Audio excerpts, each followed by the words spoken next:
Shabbat Shalom, Yasharala. Welcome to this line-by-line reading of the story of Abraham.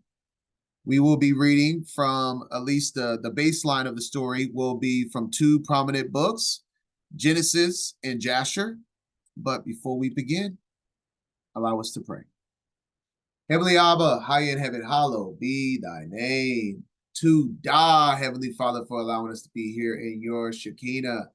Thank you for giving us this day of rest. Allow us to rest in you. We place all our burdens, every single person that is with us, that is praying, we put our burdens upon you, Abba. We cast every hardship upon you, and we allow you to lead. We allow you to provide. Thank you for just giving us the opportunity to be here in your presence and allowing us to walk as our Mashiach walked by keeping your commandments. We ask that you continue to set us apart from the world and to show us any transgressions that we are living in. Please chasten your children and allow us to continue to grow and to walk and elevate our spirits. Use us as a vessel, Heavenly Father, to spread your word. As fellow disciples, we give you praise on this day that you have made. Bahashem Yashaya. Amen and amen.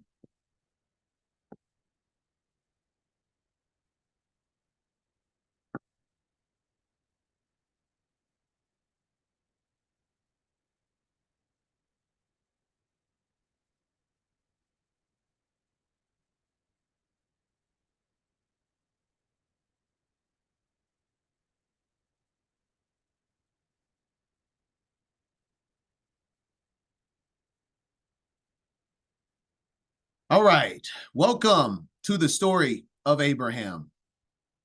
As I stated, we will be reading the majority of his line-by-line story, obviously in Genesis, and then also in the book of Jasher. So if you're not familiar with the book of Jasher, I wanted to give you understanding before we continue.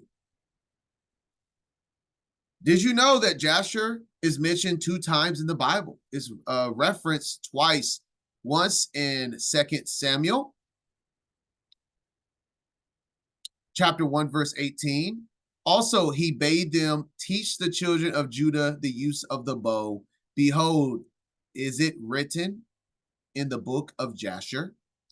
And just as a reference to where it is written, you'll find it in Jasher 56, verse 8 and 9. Only teach thy sons the bow. And this is literally speaking to the children of Judah. And then it also is referenced in Joshua chapter 10, verse 12 through 13. Then spoke Joshua to the Most High in the day when the Most High delivered up the Amorites before the children of Yasharallah. And he said in the sight of Yasharallah, Son, stand thou still upon Gibeon, and thou moon in the valley of Halan. And the sun stood still and the moon stayed until the people had avenged themselves upon their enemies. Is not this written in the book of Jasher? And we find that in Jasher 88, verse 64. And the Adon hearkened to the voice of Joshua, and the sun stood still in the midst of the heavens, and it stood still 36 moments. And the moon also stood still and hastened not to go down a whole day. So we have every matter is confirmed on 2 to 3 witnesses. We already have 2 witnesses within the scriptures from 2 different books, 2 different writers, scribes, pointing us to the stories in the book of Jasher. But I'm going to sweeten the pie for you. We're going to add a 3rd witness just to add that confirmation.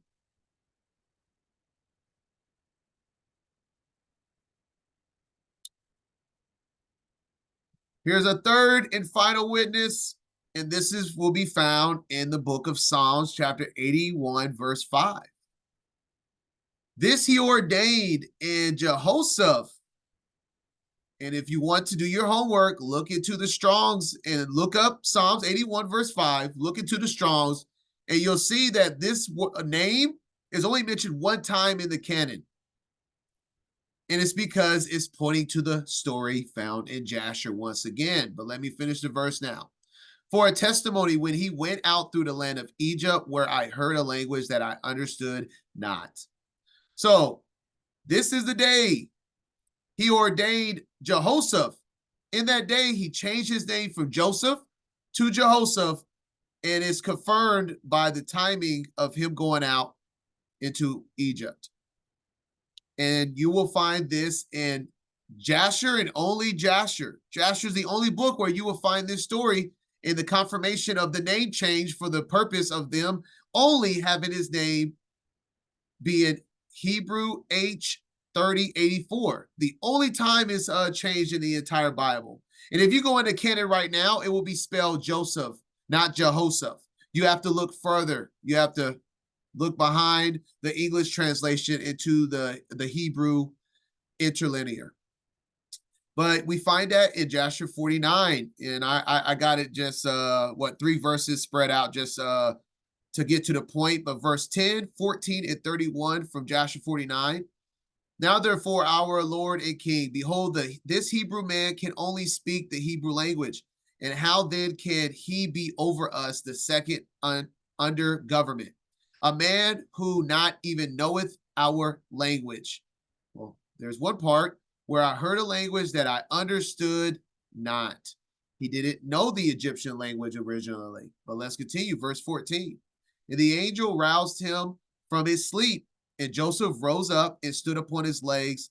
And behold, the angel of the Adon was standing opposite to him. And the angel of the Adon spoke with Joseph, and he taught him all the languages of man in that night. And he called his name Jehoshaphat.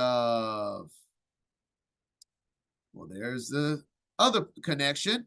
Like I said, this story, you're only going to find it in Jasher. No other book is going to have this connection found in Psalms 81.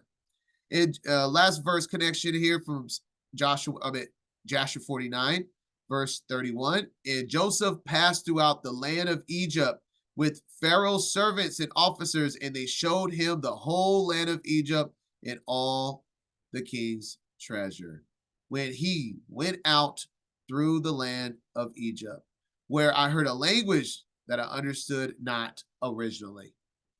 All of this is Jasher 49.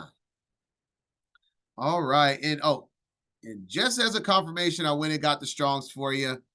We see that Joseph is spelled Joseph and is only used one time, not to get confused with the regular name of Joseph, which is used 213 times. This one-time use of H3084 is only one time. Jehoshaphat, not Yosef, Jehoshaphat, because it's pointing us to the book of Jasher. So all that being said, I pray this gives you comfort and confidence to feel comfortable reading this story with the book of Jasher, to give us the full perspective, give it to us for the life of Abraham. All that being said, allow us to begin. Starting off in Genesis 11. And in doing this study, I don't know how I didn't see it before. The Bible never brings up Abraham's childhood at all. He's just born and he's there. And it starts off his life in his adulthood. And that's the best part about the book of Jasher. It gives so much value in the childhood of Abraham. So just summarizing, I'm not even going to read this line by line. So all of us won't even remember the line by line reading of the generations of Abraham. Just going to summarize it here. The beginning of Abraham's life starts with his ancestries, of course. We see in the beginning, these are the generations of Shem. And then we see, I'm going to point out just prominent names. We see Eber. Eber was alive during the time of Nimrod. Peleg was the son of Eber, which his name is to divide, because Peleg was a generation where during the Tower of Babel, he divided the earth into portions, and we'll cover that in a little bit. Then going down, we got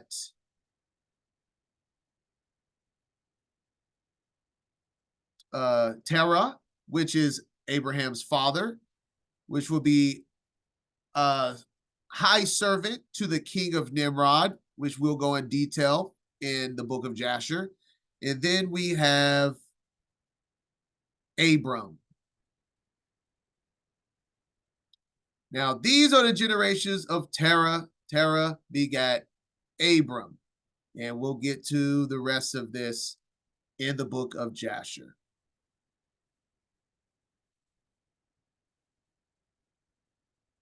All right, starting off in chapter 7 of Jasher now. Verse 34.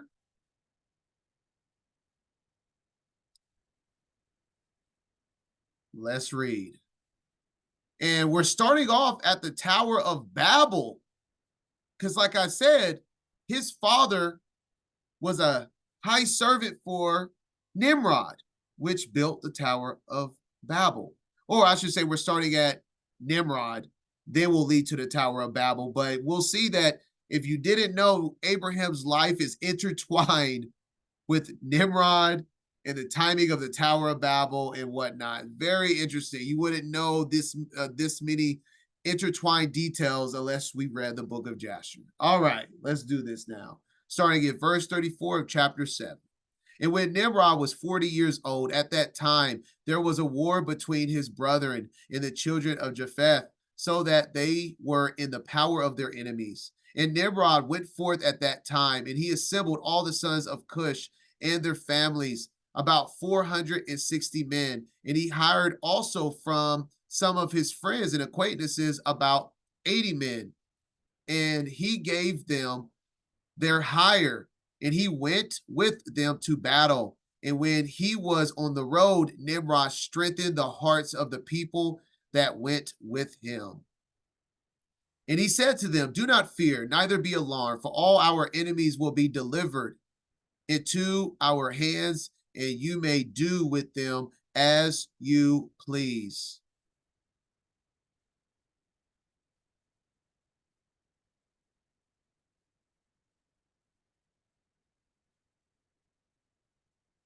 And all the men that went were about 500, and they fought against their enemies, and they destroyed them and subdued them. And Nimrod placed standing officers over them in their respective places. And he took some of their children as security, and they were all servants to Nimrod and to his brethren. And Nimrod and all the people that were with him turned homeward. And when Nimrod had joyfully returned from battle, after having conquered his enemies, all his brethren, together with those who knew him before, assembled to make him king over them. And they placed the regal crown upon his head. And he set over his subjects and people, princes, judges, and rulers, as it is a custom amongst kings. And he placed Terah, the son of Nahor, which we just saw, the generation of Abraham in Genesis 11, the prince of his host. And he dignified him and elevated him above all his princes. So Terah, like I said, a very high prince and servant to Nimrod. And while he was reigning according to his heart's desire, after having conquered all his enemies around, he advised with his counselors to build a city for his palace, and they did so. And they found a large valley opposite to the east, and they built him a large and extensive city. And Nimrod called the name of the city that he built Shinar, for the Adon had vehemently shaken his enemies and destroyed them. And Nimrod dwelt in Shinar, and he reigned securely, and he fought with his enemies, and he subdued them. And he prospered in all his battles, and his kingdom became very great. And all nations and tongues heard of his fame, and they gathered together. They gathered themselves to him, and they bowed down to the earth, and they brought him offerings, and he became their Lord and King. And they all dwelt with him in the city at Shinar. And Nimrod reigned in the earth over all the sons of Noah, and they were all under his power and counsel. So all the sons of Noah, Shem, Japheth, and Ham, were under his dominion. And so this makes sense for when the Tower of Babel happens, that all the generations and the languages happened because all the sons of Noah was present, right? All right, jump into verse 49. And Terah, the son of Nahor, prince of Nimrod's hosts, was in those days very great in the sight of the king and his subjects. And the king and princes loved him, and they elevated him very high. And Terah took a wife, and her name was Anthio, the daughter of Cornebo. And the wife of Terah conceived and bare him a son in those days. Terah was 70 years old when he begat him, and Terah called the name of his son that was born to him Abram, because the king had raised him in those days and dignified him above all his princes that were with him. So real quick, let's just go and touch on the names. We'll refer back to this when he changes his name to Abraham. But we see Abram, a name of Father Most High, the meaning of Abram. And then, or here in the Strong's definition, High Father. So in other words, the name means to be elevated higher as a father, which gives meaning to what he says here. He named him Abram because the king had raised him in those days. A high father dignified him above all his princes that were with him. All right. And now we're at Jasher chapter 8. We're going to read it in its entirety. And I'm going to ask my assistant audio reader to jump in right here. All right, so this is going to be an audio reader starting now. Jasher chapter 8.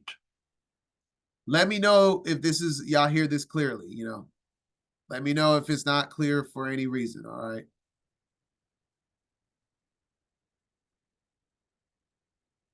And it was in the night that Abram was born, that all the servants of Terah and all the wise men of Nimrod and his conjurers came and ate and drank in the house of Terah, and they rejoiced with him on that night.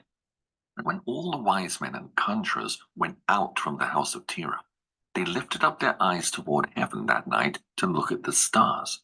And they saw, and behold, one very large star came from the east and ran in the heavens. And he swallowed up the 4 stars from the 4 sides of the heavens. And all the wise men of the king and his conjurers were astonished at the sight. And the sages understood this matter, and they knew its import. And they said to each other, "This only betokens the child that has been born to Terah this night, who will grow up and be fruitful and multiply and possess all the earth, he and his children forever. And he and his seed will slay great kings and inherit their lands." So we see that the birth of Abraham came with a sign. And this is repeated throughout Scripture. Just to name one, the most famous sign of them all is the star over Bethlehem, right? For Messiah. Messiah had a sign upon his birth. Abraham has a sign upon his birth. The Most High uses the heavens to give us understanding. And even we see here, even other wise men are able to read these signs. And regardless, the Most High uses his spiritual heavenly chalkboard in real time to reveal secrets and mysteries of the kingdom, which was Abraham being Father Abraham to the seed of Mashiach.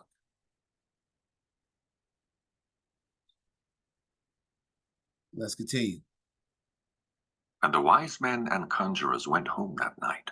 And in the morning, all these wise men and conjurers rose up early and assembled in an appointed house. And they spoke and said to each other, Behold, the sight that we saw last night is hidden from the king. It has not been made known to him. And should this thing get known to the king in the latter days, he will say to us, Why have you concealed this matter from me? And then we shall all suffer death. Therefore now let us go and tell the king the sight which we saw, and the interpretation thereof, and we shall then remain clear. And they did so. And they all went to the king, and bowed down to him to the ground, and they said, May the king live, may the king live. We heard that a son was born to Terah, the son of Nahor, the prince of thy host, and we yesternight came to his house, and we ate and drank, and rejoiced with him that night. And when thy servants went out from the house of Terah to go to our respective homes to abide there for the night, we lifted up our eyes to heaven, and we saw a great star coming from the east.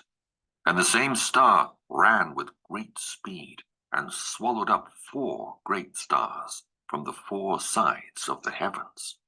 And thy servants were astonished at the sight which we saw, and were greatly terrified.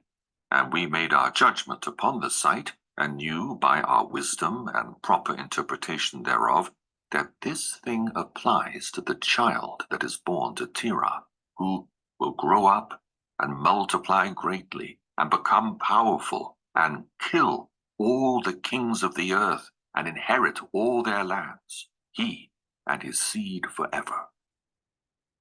And let's remember this, Yasharallah. Abraham doesn't fulfill this, does he? His seed fulfills this, which is what it says at the end. His seed will fulfill this.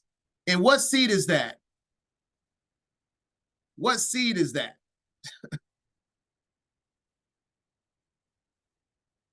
Messiah. Messiah will conquer the earth. Messiah will kill the kings of the earth and inherit all their lands. And this is going to be talked about throughout this entire reading. The promise given to Abraham, and this prophecy found in the book of Jasher is not fulfilled by Abraham. It's fulfilled through his seed. All right, let's continue.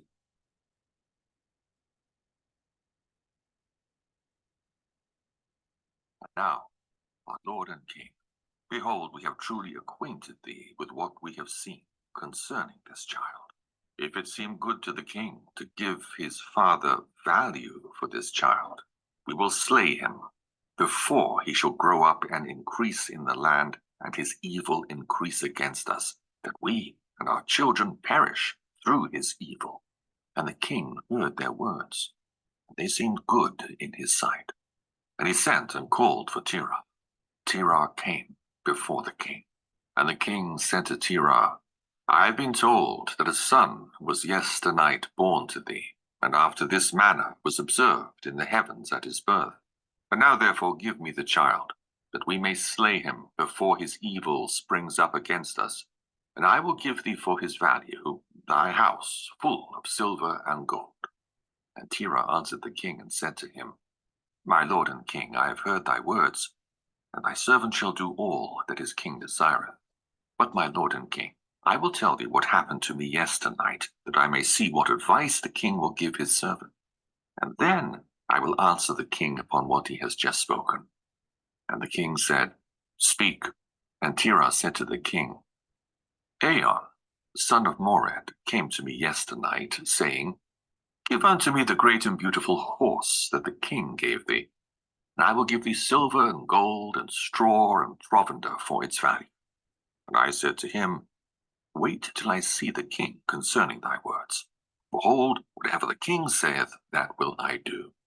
And now, my lord and king, behold, I have made this thing known to thee, and the advice which my king will give unto his servant, that will I follow. And the king heard the words of Terah, and his anger was kindled, and he considered him in the light of a fool. And the king answered Terah, and he said to him, Art thou so silly, ignorant, or deficient in understanding to do this thing, to give thy beautiful horse for silver and gold, or even for straw and provender? Art thou so short of silver and gold that thou shouldst do this thing, because thou canst not obtain straw and provender to feed thy horse? And what is silver and gold to thee, or straw and provender, that thou shouldst give away that fine horse which I gave thee, like which there is none to be had on the whole earth? And the king left off speaking. And Terah answered the king and said, Like unto this has the king spoken to his servant. I beseech thee, my lord and king, what is this which thou didst say unto me, saying, Give thy son, that we may slay him, and I will give thee silver and gold for his value? What shall I do with silver and gold after the death of my son? Who shall inherit me? Surely then at my death the silver and gold will return to my king who gave it.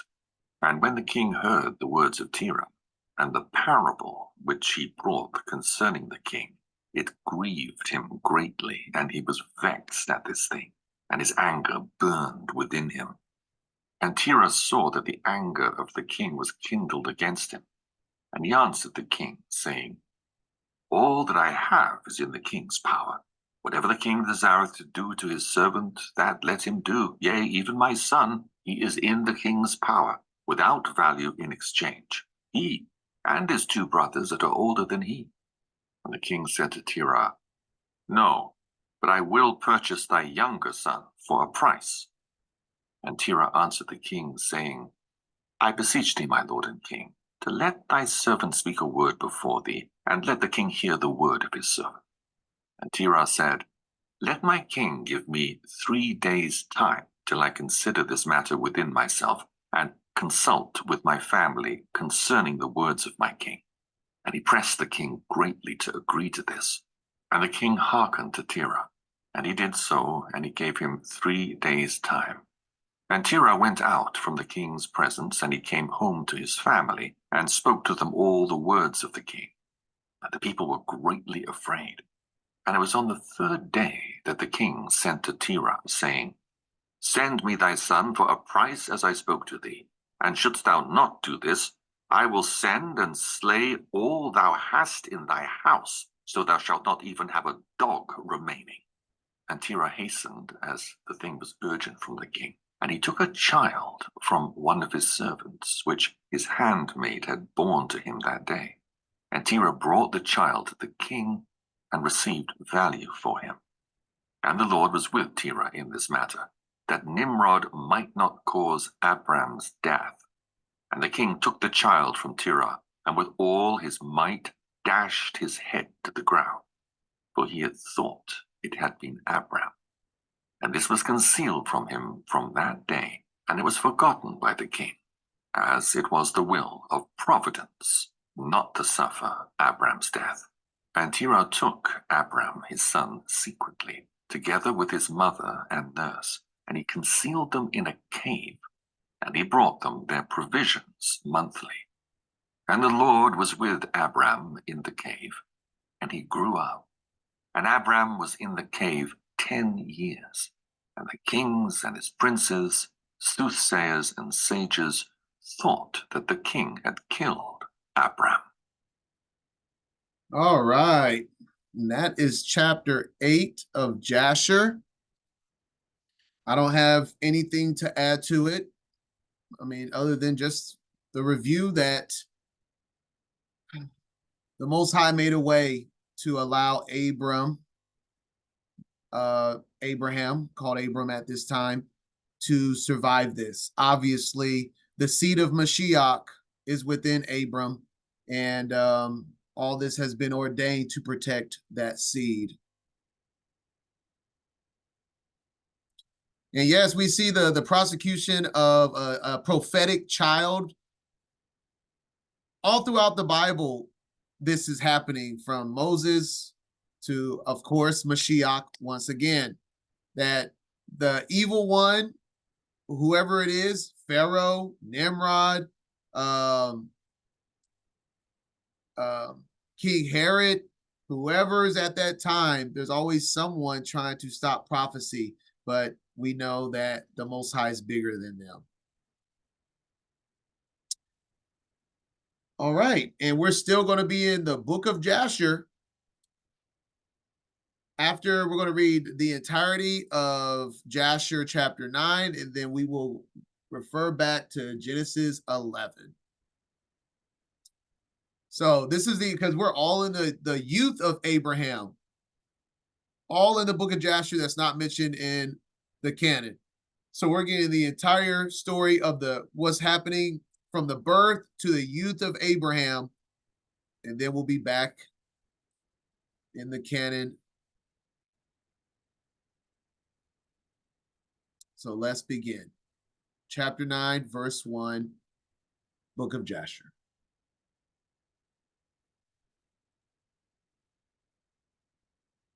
Jasher chapter 9.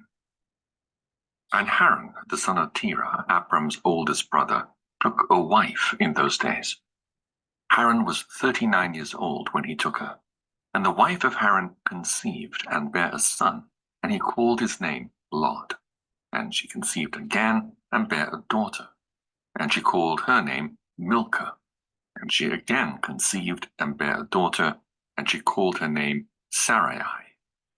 Sarai. All right, I just want to stop there because just make this note. This will be a reference to come back to Jasher 9, verse 3 for, Sarah. Who is she to Abraham? And as we see here, she is the daughter of Abraham's older brother, which will make her his niece. Just a note for a topic that will come up later in the reading.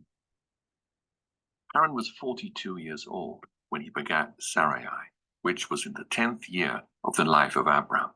And in those days Abram and his mother and nurse went out from the cave, as the king and his subjects had forgotten the affair of Abram.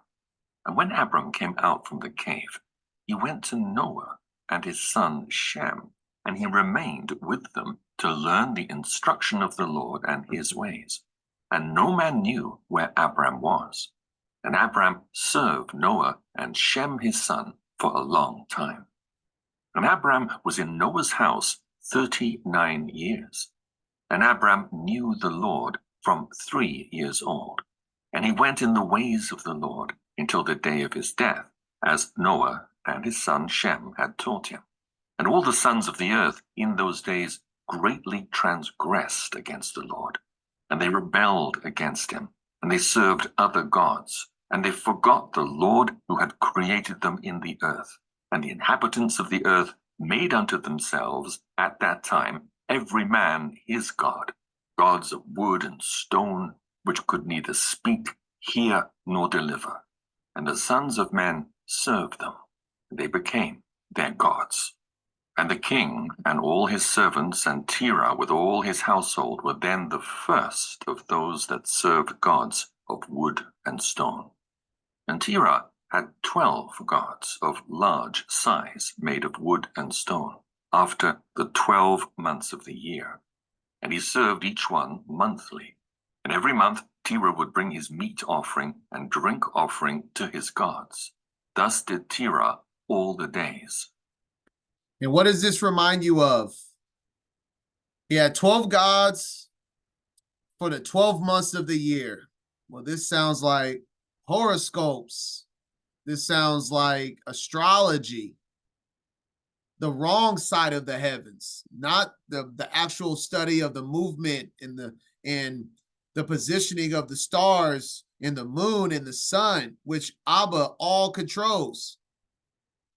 Astrology, horoscopes is where you give the stars and the moon and the sun power to tell you how to live your life or who you are. And by no coincidence, there's nothing new under the sun. We see that they had 12 gods for the 12 months, and it's the same exact thing we have today. Yes, zodiac signs, false lights, exactly.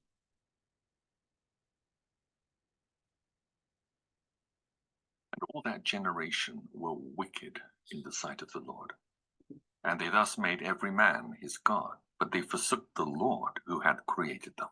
And there was not a man found in those days in the whole earth who knew the Lord.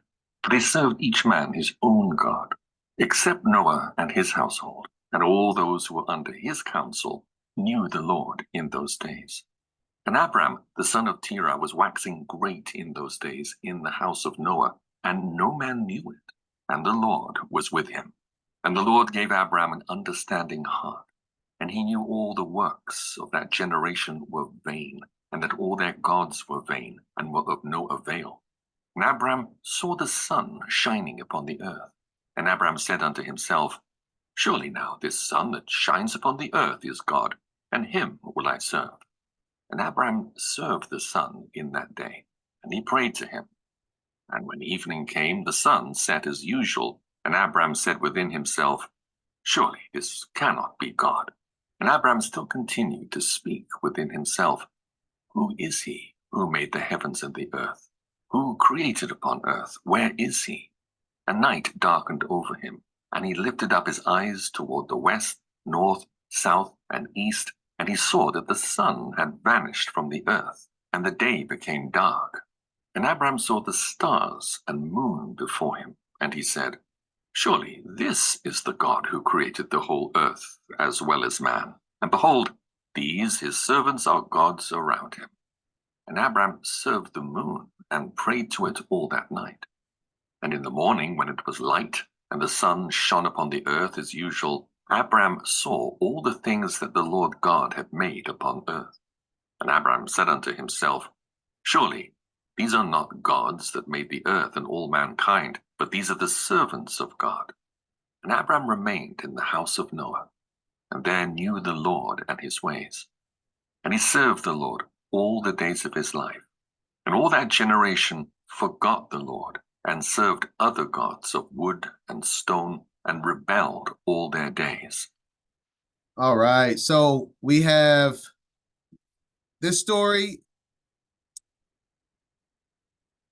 This story is great because it's just given the authentic mindset of Abram being, trying to figure out life. Like all of us has wondered at one point, especially, coming into the truth, before understanding anything about the Bible. Even if you were born and raised in church, you most likely still didn't know anything about the Bible, right? And we have so many questions and uncertainties, and we just see it being played out right here. And if you notice what's happening here, from it starts off in verse 12. He says, and the Adon gave Abram an understanding heart, and he knew all the works of that generation were vain, and all their gods were vain, and were of no avail. So let's think about that. He gave him that understanding, and in the midst of almost falling for what his father did, worshiping the luminaries, Abraham had a discerning spirit. So he's looking, Abram is looking for an eyewitness. He's like, where is he? Where is God? Where is the Most High? So he's searching it out in his mind, like all of us have in different ways, but all of us have searched for the Most High. And he looks at the sun, but the Most High gave him an understanding heart. And Abram's like, no, I'm not going to worship the sun. That, I thought since it was so bright, it gives light upon the earth. I thought that was the Most High, but I see that it's not. It sets, it goes away. He sees the moon and the stars. He does the same thing. And then they go away.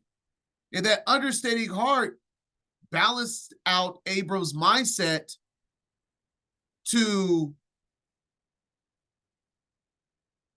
stay accountable in the word and to not veer to the left or to the right and to worship the heavens or idols of wood and stone. It's what's happening. I love that they put things like this in here because I feel like it's a testimony of what we go through. Like, it's not like Abraham knew everything from birth.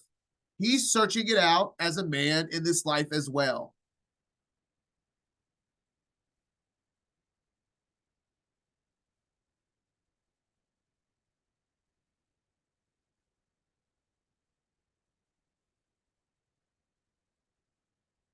And people, could be like, oh, well, he was in the school of prophets, right? He was raised by Noah and Shem. Why would he ever do that? Guys, y'all do that with your own parents. We all do that. Do we take everything for granted that our parents tell us, or do we go search it out? Like, let's not be too critical on Abraham as if like he's differently made than we are. Abraham's a man. Abraham is searching out things as we are called to do. And yes, he is approving life for himself through his own eyes.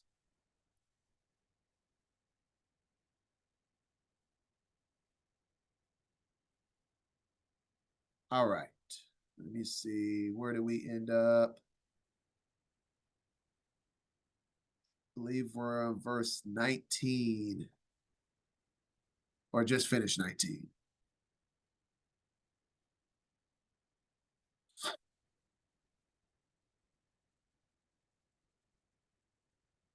All right, let's continue.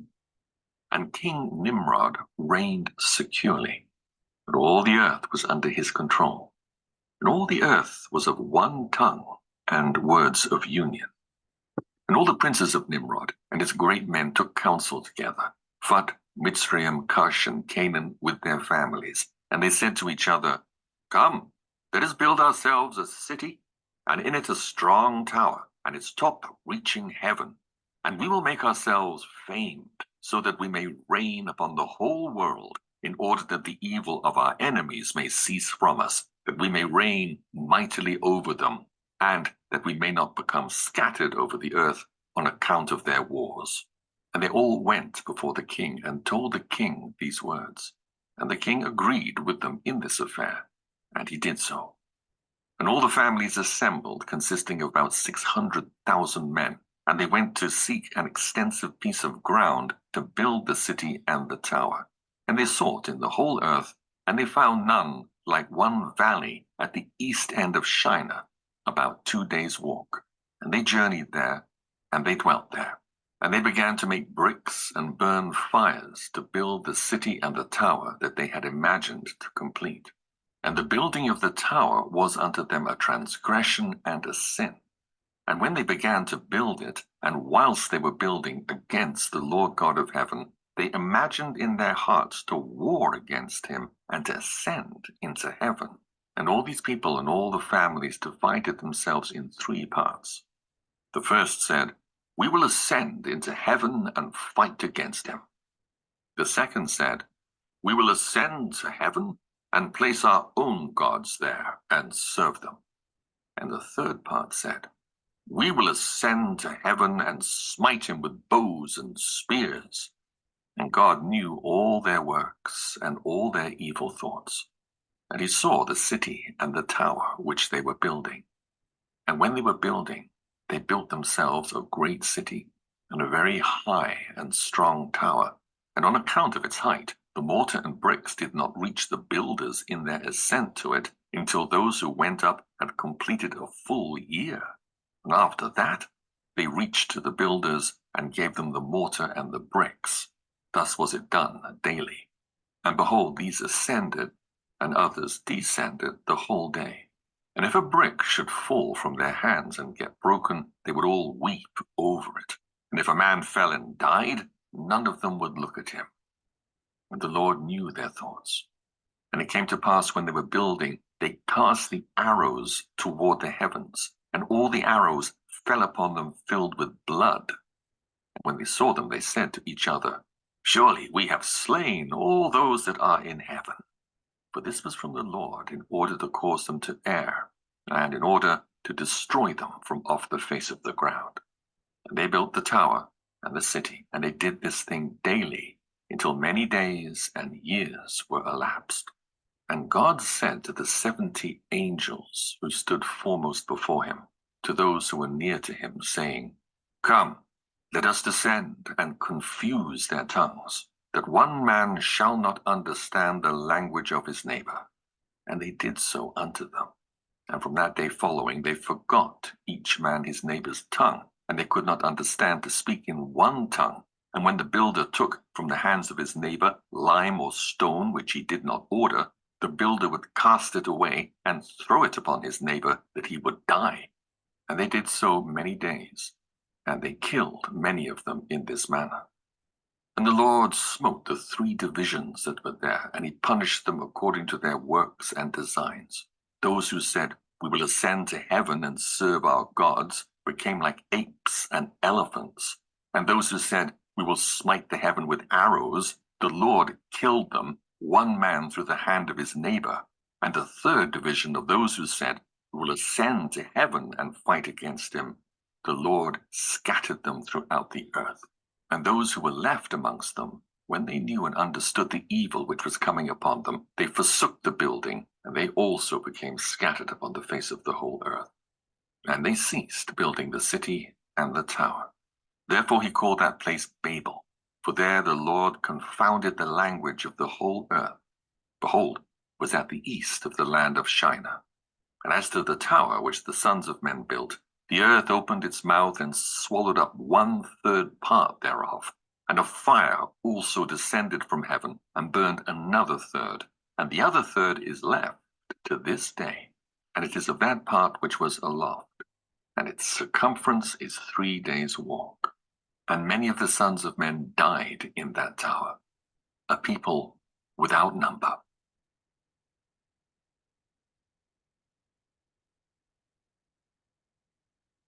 All right. So we see during the time Abraham is in the school of prophets with Shem and Noah, and he's growing, learning the ways of the Most High. This is when and where the Tower of Babel is established by Nimrod, and the falling of the Tower of Babel as well, as we just read. And focusing on verse 32, we're going to bring this over to Genesis 11. And Elohim said to the 70 angels who stood foremost before him, to those who were near to him, saying, Come, let us descend and confuse their tongues, that one man shall not understand the language of his neighbor. And they did so unto them. All right, let's take this over to Genesis 11. Right? A ginormous building. The circumference was a 3-day walk. That's just crazy. Took 3 days to walk around that. Unbelievable. I mean, I guess that would make sense if you're trying to build a tower that could reach the heavens. The base would have to be large, to say the least. All right. Now we're going to read Genesis 11, 1 through 9. Genesis 11. And the whole earth was of one language and of one speech. And it came to pass, as they journeyed from the east, that they found a plain in the land of Shinar, and they dwelt there. And they said one to another, Go to, let us make brick, and burn them thoroughly. And they had brick for stone, and slime had they for mortar. And they said, Go to, let us build us a city and a tower, whose top may reach unto heaven. And let us make us a name, lest we be scattered abroad upon the face of the whole earth. And the Lord came down to see the city and the tower, which the children of men builded. And the Lord said, Behold, the people is one, and they have all one language. And this they begin to do. And now nothing will be restrained from them, which they have imagined to do. Go to, let us go down, and there confound their language, that they may not understand one another's speech. So the Lord scattered them abroad from thence upon the face of all the earth, and they left off to build the city. Therefore is the name of it called Babel, because the Lord did there confound the language of all the earth, and from thence did the Lord scatter them abroad upon the face of all the earth. All right. And so it's no coincidence that in Genesis 11, you have the building and the fall of the Tower of Babel right into Abraham, the life of Abraham, because it's all happening at the same time. You just don't understand the capacity until you read the book of Jasher. So we have all of this happening, and let's go to the Targums to connect some dots here on the one of the points. Let's see. So verse 7, like I said, in verse 32 of chapter 9 of Jasher, the 70 angels. We see this also in Genesis in the Targum translation. 11:7, and the Adon said to the 70 angels which stand before him, Come, we will descend, and will there commingle their language, that a man shall not understand the speech of his neighbor. So what was the language everyone was speaking? My understanding, it was Hebrew, the language of creation. And he took his language out of all of their mouth and gave it to the 70 angels, which are the 70 nations. And that's why every nation has their own gods. Every nation has their own language. It all started right here at the Tower of Babel. And then continuing, we see in Deuteronomy 32, verse 8, the continued understanding of this. When the Most High divided the nations, when he separated the sons of Adam, which was the sons of Noah. Remember, we just read in Jasher that Nimrod was king over all the sons of Noah.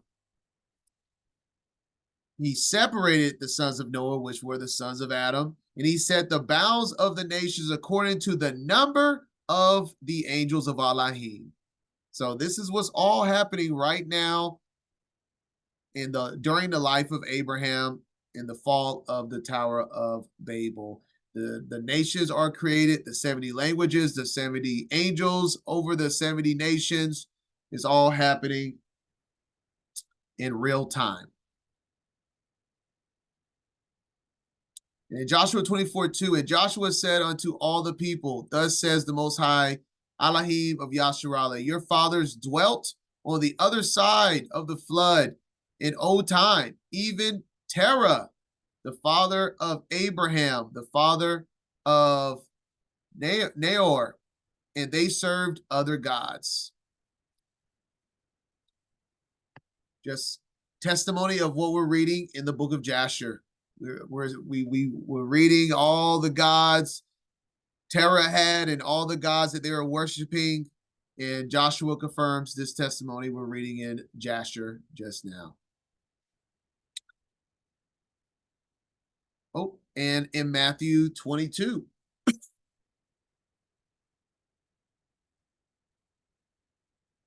Wrong verse. 1 second. I don't know how I wrote that verse wrong. 22. 32.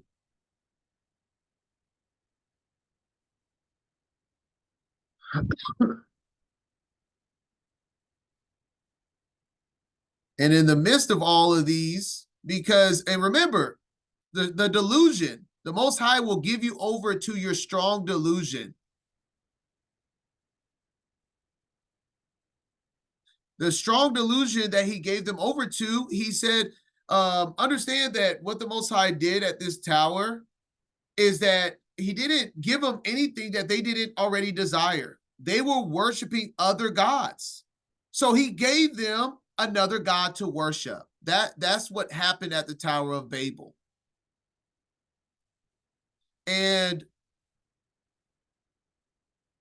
as acknowledged in Joshua, they worship other gods, and that's why he gave them over to other gods. But for the children of Yasharallah, he is the Elohim of Abraham, of Isaac, and Jacob. Elohim, God, Elohim is not the Elohim of the dead, but of the living. So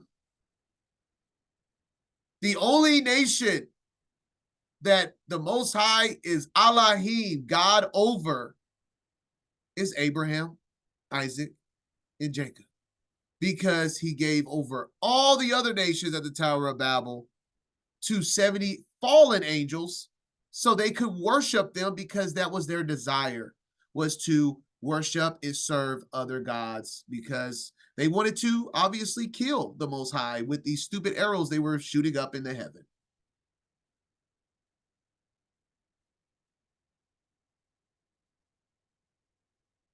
All right.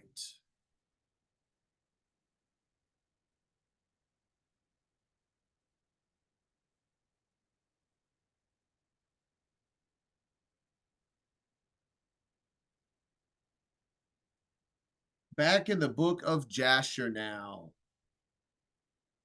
We're going to chapter of 11 of Jasher.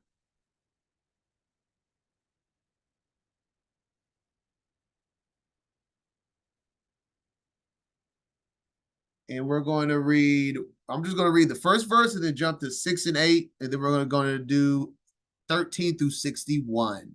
So I'm just going to read verse 1. And Nimrod, son of Cush, was still in the land of Shinar. And he reigned over it and dwelt there. And he built cities in the land of Shinar. So Nimrod stayed, that was king over that land, but other lands was built, languages, and people were dispersed. But Nimrod stayed residing in the land of Shinar.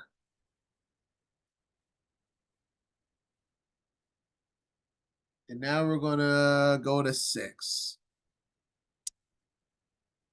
And Nimrod dwelt in Babel, and he there renewed his reign over the rest of his subjects.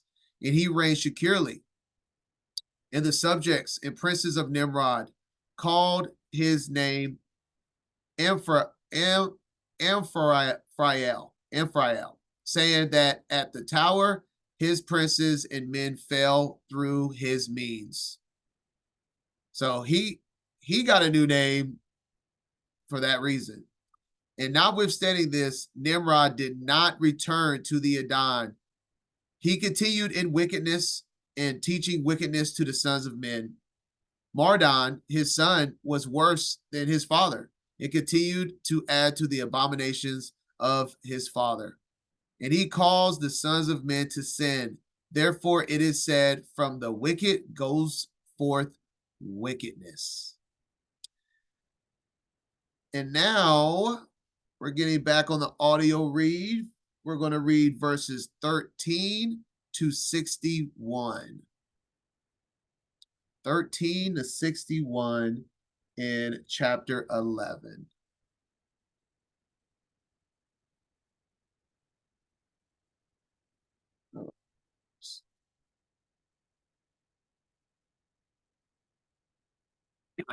Went Abram, son of Terah. Abram came forth. Okay, here we go. In the 50th year of the life of Abram, son of Terah, Abraham came forth from the house of Noah, and he went to his father's house. This is where we're at. From the house of Noah, went to his father's house. And Abram knew the Lord, and he went in his ways and instructions, and the Lord his God was with him. And Terah his father was in those days still captain of the host of King Nimrod, and he still followed strange gods. And Abram came to his father's house, and saw 12 gods standing there in their temples.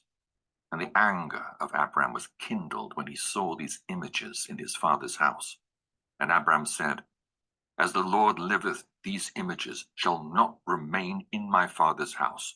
So shall the Lord who created me do unto me, if in 3 days' time I do not break them all.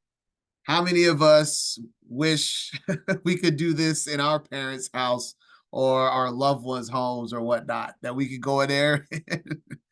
And I mean, I thought about this. I mean, if you haven't read it, you're about to see what I'm saying. But Abraham's about to tear through his father's idols. And, I can't say I haven't had this thought. It's just, this story's crazy. But let's listen. Let's continue. And Abram went from them, and his anger burned within him. And Abram hastened and went from the chamber to his father's outer court. And he found his father sitting in the court, and all his servants with him. And Abram came and sat before him.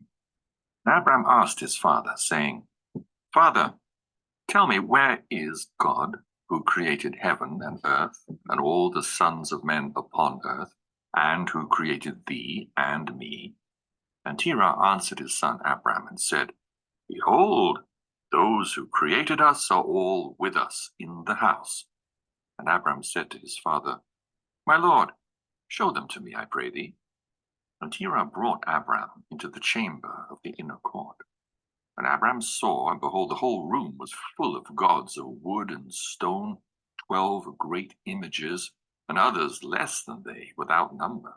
And Terah said to his son, Behold, these are they which made all that thou seest upon earth, and which created me and thee and all mankind. And Terah bowed down to his gods, and he then went away from them. And Abram his son went away with him. And when Abram had gone from them, he went to his mother and sat before her. And he said to his mother, Behold, my father has shown me those who made heaven and earth and all the sons of men. Now therefore hasten and fetch a kid from the flock, and make of it savory meat, that I may bring it to my father's gods as an offering for them to eat. Perhaps I may thereby become acceptable to them. And his mother did so. And she fetched the kid and made savory meat thereof, and brought it to Abram. And Abram took the savory meat from his mother, and brought it before his father's gods. And he drew nigh to them, that they might eat. And Terah his father did not know of it. And Abram saw on the day when he was sitting amongst them that they had no voice, no hearing, no motion, and not one of them could stretch forth his hand to eat. So once again, we got to understand one thing as well. A lot of us can find information online. A lot of us can communicate with people in far destinations. Abraham obviously don't have any of this. So the same way how he's searching it out, the luminaries, the heavens, the stars, moon, and sun, saying this isn't Elohim, this is what he's doing in real time as well. He's like, I know this is not a God. I know this is wood and stone. I know this isn't real. But I'm going to present this in front of them to make a point and to confirm a matter to my father. Is what's happening in real time. There is no, hey, let me hop on YouTube and see what video people have on these idols and whatnot. This is what you do, or this is how he's playing, studying and working out discernment from all these gods and all of these people telling him that this is the way it is. This is how he's working it out in his own mind. And Abram mocked them and said, Surely the savory meat that I prepared does not please them, or perhaps it was too little for them, and for that reason they would not eat. Therefore tomorrow I will prepare fresh savory meat, better and more plentiful than this, in order that I may see the result. And it was on the next day that Abram directed his mother concerning the savory meat. And his mother rose and fetched 3 fine kids from the flock. And she made of them some excellent savory meat, such as her son was fond of.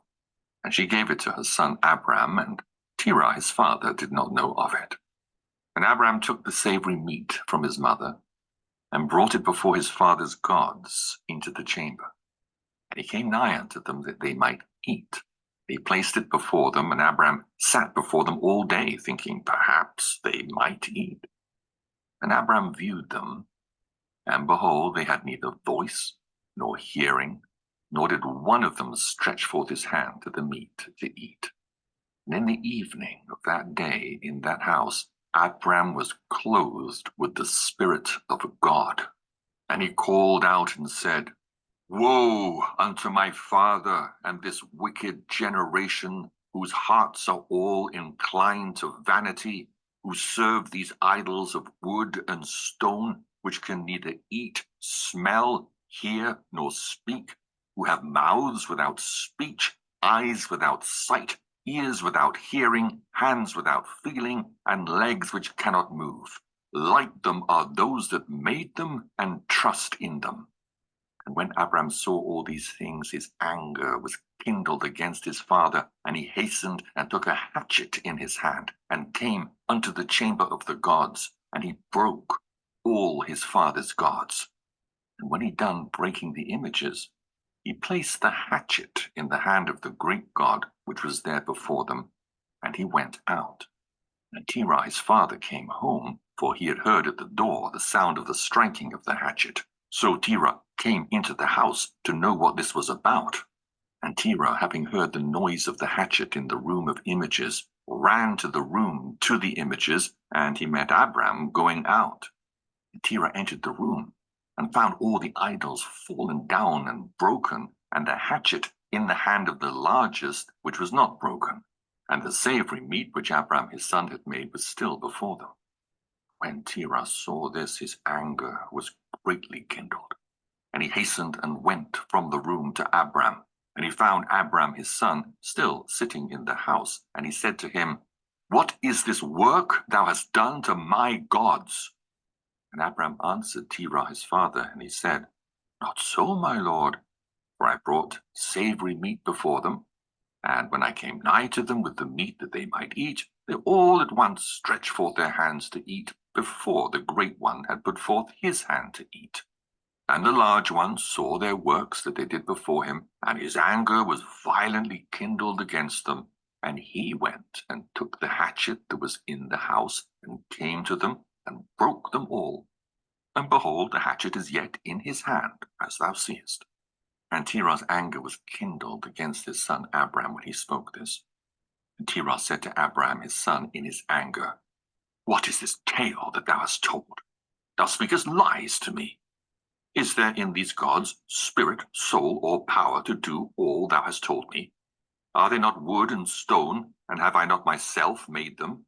Canst thou speak such lies, saying that the large God that was with them smote them? It is thou that didst place the hatchet in his hands, and then sayest he smote them all. And Abram answered his father, and said to him, And how canst thou then serve these idols, in whom there is no power to do anything? Can those idols in which thou trustest deliver thee? Can they hear thy prayers when thou callest upon them? Can they deliver thee from the hands of thy enemies, or will they fight thy battles for thee against thy enemies, that thou shouldst serve wood and stone, which can neither speak nor hear? And surely it is not good for thee, nor for the sons of men that are connected with thee, to do these things. Are you so silly, so foolish, or so short of understanding, that you will serve wood and stone, and do after this manner? Woo, boy. You know, we gotta remain respectful, we gotta honor our mother and father, right? But man, Abram's on that you could tell this is one of those heated. I mean, his dad is livid, and Abraham is as well. And you could just feel the tension. Talking to his dad, are you so silly, so foolish, or so short of understanding that you will serve wood and stone and do after this manner? And I feel it. I've literally had this moment with my parents. of that you're upset because you're in this idolatry that serves you no good. And Abraham's trying to wake his father up. But boy, you can tell this is a heated conversation, to say the least. Verse 45. And forget the Lord God who made heaven and earth, and who created you in the earth, and thereby bring a great evil upon your souls in this matter, by serving stone and wood. Did not our fathers in days of old sin in this matter? And the Lord God of the universe brought the waters of the flood upon them and destroyed the whole earth. And how can you continue to do this and serve gods of wood and stone, who cannot hear or speak or deliver you from oppression, thereby bringing down the anger of the God of the universe upon you? Now therefore, my father, refrain from this, and bring not evil upon thy soul and the souls of thy household. And Abram hastened and sprang from before his father, and took the hatchet from his father's largest idol, with which Abram broke it, and ran away. And Terah, seeing all that Abram had done, hastened to go from his house. And he went to the king, and he came before Nimrod and stood before him. And he bowed down to the king. And the king said, What dost thou want? And he said, I beseech thee, my lord, to hear me. Now 50 years back a child was born to me, and thus has he done to my gods, and thus has he spoken. And now therefore, my lord and king, send for him that he may come before thee, and judge him according to the law, that we may be delivered from his evil. And the king sent 3 men of his servants, and they went and brought Abram before the king. And Nimrod and all his princes and servants were that day sitting before him. And Terah sat also before them. And the king said to Abram, What is this that thou hast done to thy father and to his gods? And Abram answered the king in the words that he spoke to his father. And he said, The large God that was with them in the house did to them what thou hast heard. And the king said to Abram, Had they power to speak and eat and do as thou hast said? And Abram answered the king, saying, And if there be no power in them, why dost thou serve them, and cause the sons of men to err through thy follies? Dost thou imagine that they can deliver thee, or do anything small or great that thou shouldst serve them? And why wilt thou not sense the God of the whole universe, who created thee, and in whose power it is to kill and keep alive? O foolish, simple, and ignorant king, woe unto thee forever. Man, I'm sorry. Abraham's going in on this chapter. He's talking to King Nimrod like this. This is no games, man. You can tell, yes, this is all with the intent of love. He's making a point. And Abraham is he is so in the Ruach right now. You can tell he feels invincible. He's like, I'm here to do the Most High's work, and I'm telling y'all straight to your face. This is what you got to do in this life sometimes, though. People that don't listen, hey, Abram's washing the blood off his hands. He's like, I'm telling y'all gonna be in trouble for this. And he's making it as clear as he can make it. Verse 57. I thought thou wouldst teach thy servants the upright way, but thou hast not done this, but hast filled the whole earth with thy sins and the sins of thy people who have followed thy ways. Dost thou not know? Or hast thou not heard that this evil which thou doest, our ancestors sinned therein in days of old, and the eternal God brought the waters of the flood upon them and destroyed them all, and also destroyed the whole earth on their account? And wilt thou and thy people rise up now and do like unto this work, in order to bring down the anger of the Lord God of the universe, and to bring evil upon thee and the whole earth? Now therefore put away this evil deed which thou doest, and serve the God of the universe, as thy soul is in his hands, and then it will be well with thee. And if thy wicked heart will not hearken to my words to cause thee to forsake thy evil ways, and to serve the eternal God, then wilt thou die in shame in the latter days, thou, thy people, and all who are connected with thee, hearing thy words, or walking in thy evil ways. And when Abram had ceased speaking before the king and princes, Abram lifted up his eyes to the heavens, and he said, The Lord seeth all the wicked, and he will judge them. Amen. Amen. We're going right into chapter 12 now. Jasher chapter 12. Let's keep it going. And when the king heard the words of Abram, he ordered him to be put into prison. And Abram was 10 days in prison. And at the end of those days, he was 10 days in prison. Wanted to do a quick pause comparison verse here. This reminds me and brings me to Revelation chapter 2, verse 10. Fear none of those things which shalt suffer. Thou shalt suffer. Behold, the devil shall cast some of you into prison, that you may be tried. It's exactly what we're just reading with Abraham. Who is the devil in this story? Nimrod. And Abraham was cast into prison 10 days.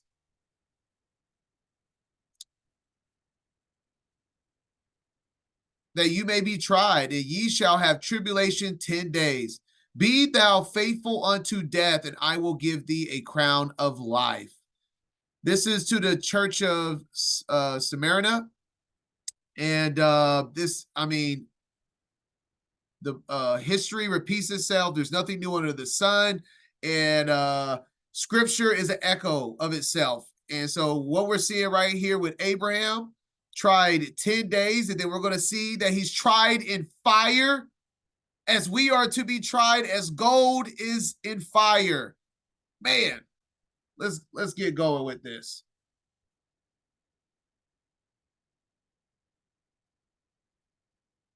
Verse 2. The king ordered that all the kings, princes, and governors of different provinces and the sages should come before him. And they sat before him, and Abram was still in the house of confinement. And the king said to the princes and sages, Have you heard what Abram, the son of Terah, has done to his father? Thus has he done to him. And I ordered him to be brought before me, and thus has he spoken. His heart did not misgive him, neither did he stir in my presence. Behold, now he is confined in the prison. Now therefore decide what judgment is due to this man who reviled the king, who spoke and did all the things that you heard. And they all answered the king, saying, The man who revileth the king should be hanged upon a tree. But having done all the things that he said, and having despised our gods, he must therefore be burned to death. For this is the law in this matter. If it pleaseth the king to do this, let him order his servants to kindle a fire both night and day in thy brick furnace, and then we will cast this man into it. And the king did so. And he commanded his servants that they should prepare a fire for 3 days and 3 nights in the king's furnace that is in Casdim. And the king ordered them to take Abram from prison and bring him out to be burned. And all the king's servants, princes, lords, governors, and judges, and all the inhabitants of the land, about 900,000 men, stood opposite the furnace to see Abram. And all the women and little ones crowded upon the roofs and towers to see what was doing with Abram. They all stood together at a distance, and there was not a man left that did not come on that day to behold the scene.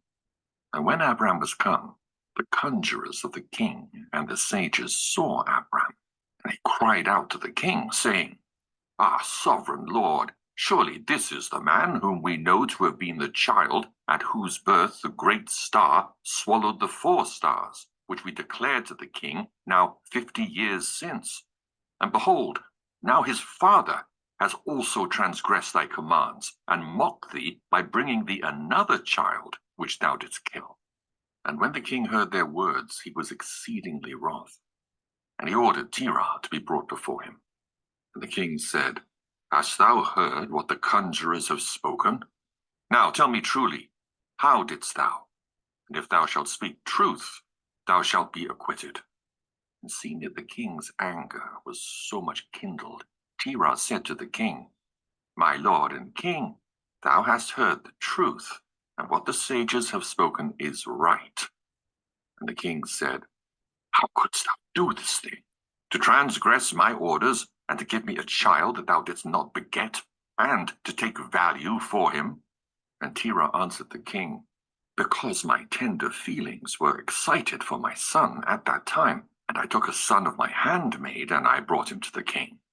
And the king said, Who advised thee to this? Tell me, do not hide aught from me, and then thou shalt not die. And Terah was greatly terrified in the king's presence, and he said to the king, It was Haran, my eldest son, who advised me to this. And Haran was in those days that Abram was born, 32 years old. But Haran did not advise his father to anything. For Terah said this to the king in order to deliver his soul from the king, for he feared greatly. And the king said to Terah, Haran, thy son who advised thee to this, shall die through fire with Abram. For the sentence of death is upon him, for having rebelled against the king's desire in doing this thing. And Haran at that time felt inclined to follow the ways of Abram, but he kept it within himself. And Haran said in his heart, Behold, now the king has seized Abram on account of these things which Abram did. And it shall come to pass that if Abram prevail over the king, I will follow him. But if the king prevail, I will go after the king. And when Terah had spoken this to the king concerning Haran his son, the king ordered Haran to be seized with Abram. And they brought them both, Abram and Haran his brother, to cast them into the fire. And all the inhabitants of the land, and the king's servants and princes, and all the women and little ones were there, standing that day over them. And the king's servants took Abram and his brother, and they stripped them of all their clothes, excepting their lower garments, which were upon them. And they bound their hands and feet with linen cords. And the servants of the king lifted them up and cast them both into the furnace. And the Lord loved Abram, and he had compassion over him.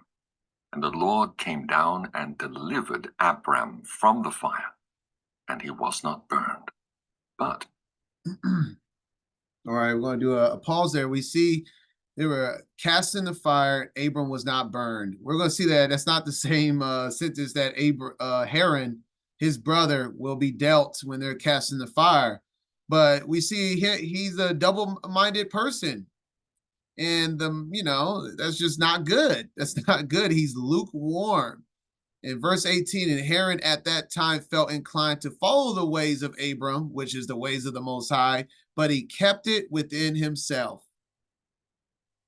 I guarantee from all of the body of Mashiach dispersed throughout the entire world, there are handfuls of people that see what their siblings, their mothers, their sons, whoever it is in their family, friends, that they will be inclined and they will be like, yo, this looks like some truth. But they won't do it because they don't want to be weird. They don't want it to be hard. They don't want to have to take off work on a Sabbath day. And this story is a testimony of those people. Just being 100. If you're one of those people and you're not fully taking over taking the covenant, this will be the end result of your life, which is what we're going to read, what happens to Haran. Make a choice and be protected. And because if you're double-minded, there is no protection there. And we just talked about the story of the 10 days of tribulation in jail, prison. And now we see Abram cast into the fire. And this brings us to the book of Daniel. Shadrach, Meshach, and Abednego. Daniel 3, 16 through 30, said to the king, once again, we have a king that plays the devil and does the iniquity of the land. Nebuchadnezzar, we are not careful to answer thee in this matter. If it be so, our Elohim, who we serve, is able to deliver us from the burning fiery furnace, and he will deliver us out of thy hand, O king. But if not, be it known unto thee, O king, that we will not serve thy gods, nor worship the golden image which thou hast set up. Then was Nebuchadnezzar full of fury. In the form of his message was changed against Shadrach, Meshach, and Abednego. Therefore he spoke and commanded that they should heat the furnace 7 times more than it was wont to be heated. And he commanded the most mighty men that were in his army to bind Shadrach, Meshach, and Abednego, and to cast them into the burning fiery furnace. Then his men were bound in their coats, their hosen, in their hats, and their other garments, and were cast into the midst of the burning fiery furnace. Therefore, because the king's commandments was urgent and the furnace exceeding hot, the flames of the fire slew those men that took up these three again, and these 3 men fell down, bound into the midst of the burning fiery furnace. Then Nebuchadnezzar the king was astonished and rose up in haste and spoke and said unto his counselors, Did not we cast 3 men bound into the midst of the fire? They answered and said unto the king, True, O king. He answered and said, Lo, I see 4 men loose, walking in the midst of the fire, and they have no hurt. And the form of the 4th is like the son of Elohim. Then Nebuchadnezzar came near to the mouth of the burning fiery furnace and spoke and said, Shadrach, Meshach, and Abednego, and ye servants of the Most High Elohim, come forth and come hither. Then the 3 came forth of the midst of the fire, and the princes, governors, and captains, and the kings, and counselors, being gathered together, saw these men upon whose bodies the fire had no power, nor was an hair of their head singed. Neither were their coats changed, nor the smell of fire had passed on them. Then Nebuchadnezzar spoke and said, Blessed be Elohim of Shadrach, Meshach, and Abednego, who has sent his angel and delivered his servants that trusted in him, and have changed the king's words and yielded their bodies, that they might not serve nor worship any god except their own Elohim. Therefore, I make a decree that every people, nation, and language which speak anything amiss against the Elohim of Shadrach, Meshach, and Abednego shall be cut in pieces, and their houses shall be made a dunghill, because there is no other Elohim that can deliver after this sort. Then the king promoted Shadrach, Meshach, and Abednego in the province of Babylon. And look where it's happening all over again. The buildup is in Babylon again. And in the latter days, the entire world will be under the reign and the authority of Babylon, as they try to do at the Tower of Babel. And guess what? His people will be tried in the fire again. Love it. Love it, love it, love it.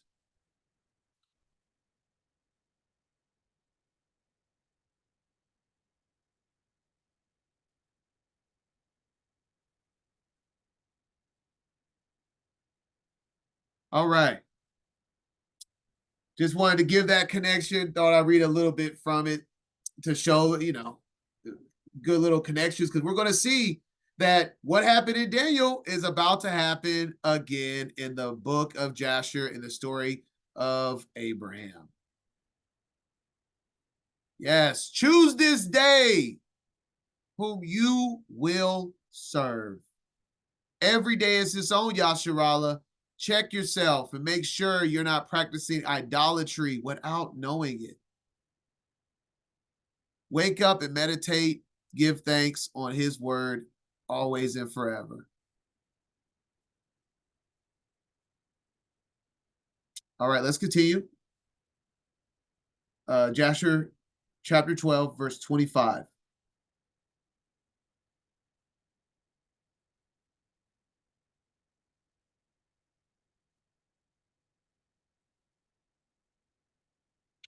All the cords with which they bound him were burned, while Abram remained and walked about in the fire. And Haran died when they had cast him into the fire, and he was burned to ashes, for his heart was not perfect with the Lord. And those men who cast him into the fire, the flame of the fire spread over them, and they were burned, and 12 men of them died. And Abram walked in the midst of the fire 3 days and 3 nights. We saw that they started the fire for 3 days and 3 nights. Abraham was in the midst of the fire 3 days and 3 nights. So let's go ahead and go to the to those precepts there. We see over and over again, those that are tried, the 3 days, 3 nights. I mean, it's over and over. Just speaking of a couple, you have Jonah in the well, in the belly of the fish for 3 days and 3 nights. And Mashiach uses the parable of Jonah to say that he will be in the belly of the earth for 3 days and 3 nights as well, or the heart of the earth. And I mean, man, we could keep going. So many occurrences of 3 days and 3 nights, time of waiting and of trial.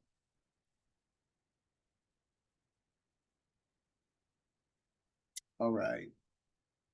Continuing. And all the servants of the king saw him walking in the fire, and they came and told the king, saying, Behold, we have seen Abram walking about in the midst of the fire, and even the lower garments which are upon him are not burned, but the cord with which he was bound is burned. And when the king heard their words, his heart fainted, and he would not believe them. So he sent other faithful princes to see this matter, and they went and saw it, and told it to the king. And the king rose to go and see it. And he saw Abram walking to and fro in the midst of the fire. And he saw Haran's body burned. And the king wondered greatly. And the king ordered Abram to be taken out from the fire. And his servants approached to take him out, and they could not, for the fire was round about, and the flame ascending toward them from the furnace. And the king's servants fled from it. And the king rebuked them, saying, Make haste and bring Abram out of the fire, that you shall not die.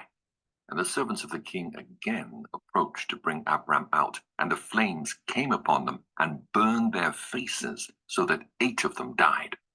And when the king saw that his servants could not approach the fire, lest they should be burned, the king called to Abram, O servant of the God who is in heaven, go forth from amidst the fire, and come hither before me. And Abram hearkened to the voice of the king. And he went forth from the fire, and came and stood before the king. And when Abram came out, the king and all his servants saw Abram coming before the king, with his lower garments upon him, for they were not burned, but the cord with which he was bound was burned. And the king said to Abram, How is it that thou wast not burnt in the fire? And Abram said to the king, The God of heaven and earth, in whom I trust, and who has all in his power, he delivered me from the fire into which thou didst cast me. And Haran, the brother of Abram, was burned to ashes. And they sought for his body, and they found it consumed. And Haran was 82 years old when he died in the fire of Casdim. And the king, princes, and inhabitants of the land, seeing that Abram was delivered from the fire, they came and bowed down to Abram.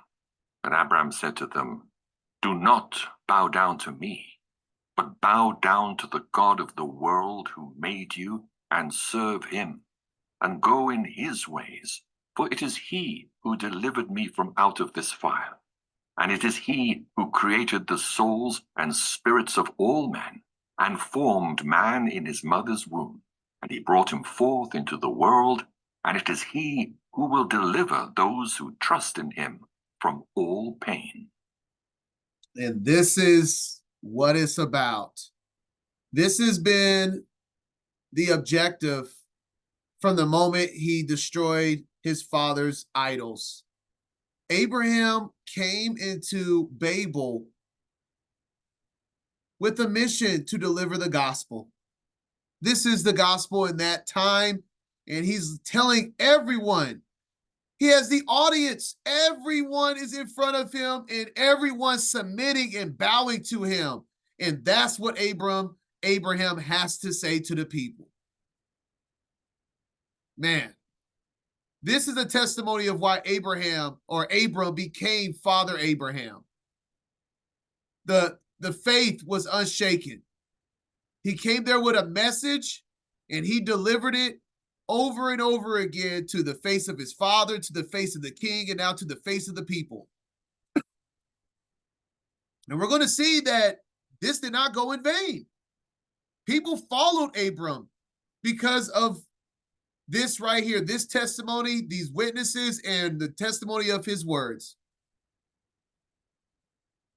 And this thing seemed very wonderful in the eyes of the kings and princes that Abram was saved from the fire, and that Haran was burned. And the king gave Abram many presents, and he gave him his 2 head servants from the king's house. The name of the one was Onai, and the name of the other was Eliezer. Okay, so we see the infamous high servant of Abraham, Eleazar. This is the origin of how they came about. Eleazar was a gift to Abraham after he survived the burning furnace. Very cool connection there. And all the kings, princes, and servants gave Abram many gifts of silver and gold and pearl. And the king and his princes sent him away, and he went in peace. And Abram went forth from the king in peace. And many of the king's servants followed him, about 300 men joined him. And Abram returned on that day, and went to his father's house, he and the men that followed him. And Abram served the Lord his God all the days of his life, and he walked in his ways, and followed his law. And from that day forward, Abram inclined the hearts of the sons of men to serve the Lord. And at that time, Nahor and Abram took unto themselves wives, the daughters of their brother Haran. The wife of Nahor was Milcah, and the name of Abram's wife was Sarai. And Sarai, wife of Abram, was barren. She had no offspring in those days. And at the expiration of 2 years from Abram's going out of the fire, that is in the 52nd year of his life, behold, King Nimrod sat in Babel upon the throne. And the king fell asleep, and dreamed that he was standing with his troops and hosts in a valley opposite the king's furnace. And he lifted up his eyes, and saw a man in the likeness of Abram coming forth from the furnace, and that he came and stood before the king with his drawn sword, and then sprang to the king with his sword, when the king fled from the man, for he was afraid. And while he was running, the man threw an egg upon the king's head, and the egg became a great river. And the king dreamed that all his troops sank in that river and died. And the king took flight with 3 men who were before him, and he escaped. And the king looked at these men, and they were clothed in princely dresses, as the garments of kings, and had the appearance and majesty of kings. And while they were running, the river again turned to an egg before the king. And there came forth from the egg a young bird, which came before the king, and flew at his head, and plucked out the king's eye. And the king was grieved at the sight, and he woke out of his sleep, and his spirit was agitated, and he felt a great terror. And in the morning the king rose from his couch in fear, and he ordered all the wise men and magicians to come before him, when the king related his dream to them. And a wise servant of the king, whose name was Anukai, answered the king, saying, This is nothing else but the evil of Abram and his seed, which will spring up against my lord and king in the latter days. And behold, the day will come when Abram and his seed and the children of his household will war with my king, and they will smite all the king's hosts and his troops. And as to what thou hast said concerning 3 men, which thou didst see like unto thyself, and which did escape, this means that only thou wilt escape with 3 kings from the kings of the earth, who will be with thee in battle. And that which thou sawest of the river, which turned to an egg, as at first, and the young bird plucking out thine eye, this means nothing else but the seed of Abram, which will slay the king in latter days. This is my king's dream, and this is its interpretation, and the dream is true, and the interpretation which thy servant has given thee. We see that the seed of Abraham, which will slay the king in the latter days, is symbolized plucking out an eye. By no coincidence, one of the biggest symbolism in occult and Satanism is an all-seeing eye. Verse 57. Is right. Now therefore, my king, surely thou knowest that it is now 52 years since thy sages saw this at the birth of Abram. And if my king will suffer Abram to live in the earth, it will be to the injury of my lord and king. For all the days that Abram liveth, neither thou nor thy kingdom will be established. For this was known formerly at his birth. And why will not my king slay him, that his evil may be kept from thee in latter days? And Nimrod hearkened to the voice of Anukai. And he sent some of his servants in secret to go and seize Abram, and bring him before the king to suffer death.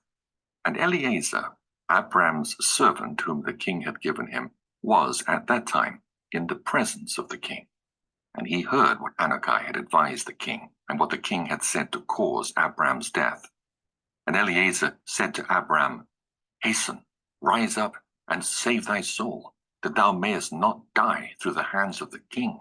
For thus did he see in a dream concerning thee, and thus did Anukai interpret it, and thus also did Anukai advise the king concerning thee. So we see that there was a purpose. The Most High gave Nimrod a dream. It's because it was time for Abraham to leave. And it's a ripple effect. The entire point, Nimrod got the dream, the interpretation.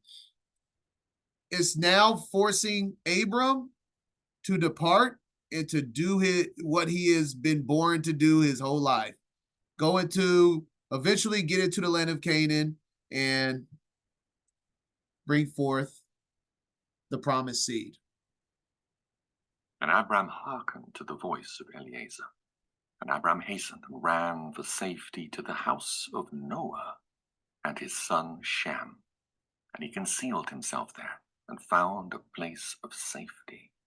And the king's servants came to Abram's house to seek him, but they could not find him. And they searched throughout the country, and he was not to be found. And they went and searched in every direction, and he was not to be met with. When the king's servants could not find Abram, they returned to the king. But the king's anger against Abram was stilled, as they did not find him. And the king drove from his mind this matter concerning Abram. And Abram was concealed in Noah's house for 1 month, until the king had forgotten this matter. But Abram was still afraid of the king. And Terah came to see Abram his son secretly in the house of Noah. And Terah was very great in the eyes of the king. And Abram said to his father, Dost thou not know that the king thinketh to slay me, and to annihilate my name from the earth by the advice of his wicked counselors? Now whom hast thou here, and what hast thou in this land?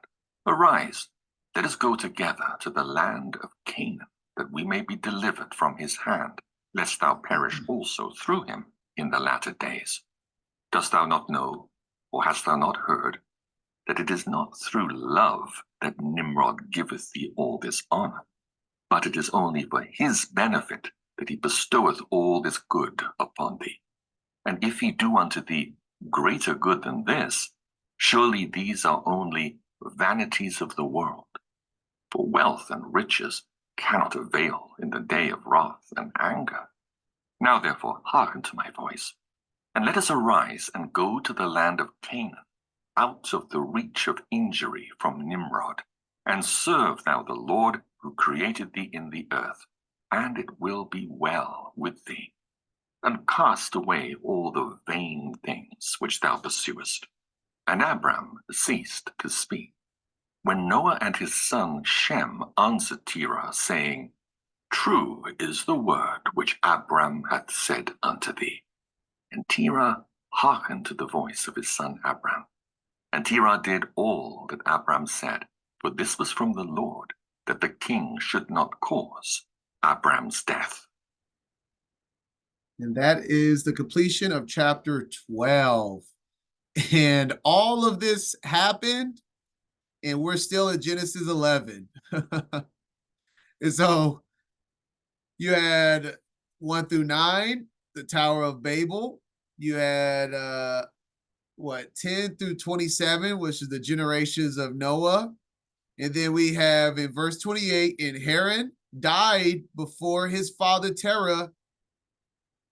And we just read that. That's when he died, and how he died was all in this same chapter, because all of this is happening in the midst of the summary of chapter 11 that we saw. Haran died in the fire. And then we get to verse 29 in chapter 11. And Abram and Nahor took them wives. And we see Abram, that's where he took Sarai, and Nahor, wife Milcah, the daughter of Haran. And that's the thing, it looks like Milcah in the context here is the only daughter of Haran, but it was Sarai and Milcah are both daughters of Haran. And we see that in, chapter 12, verse 44.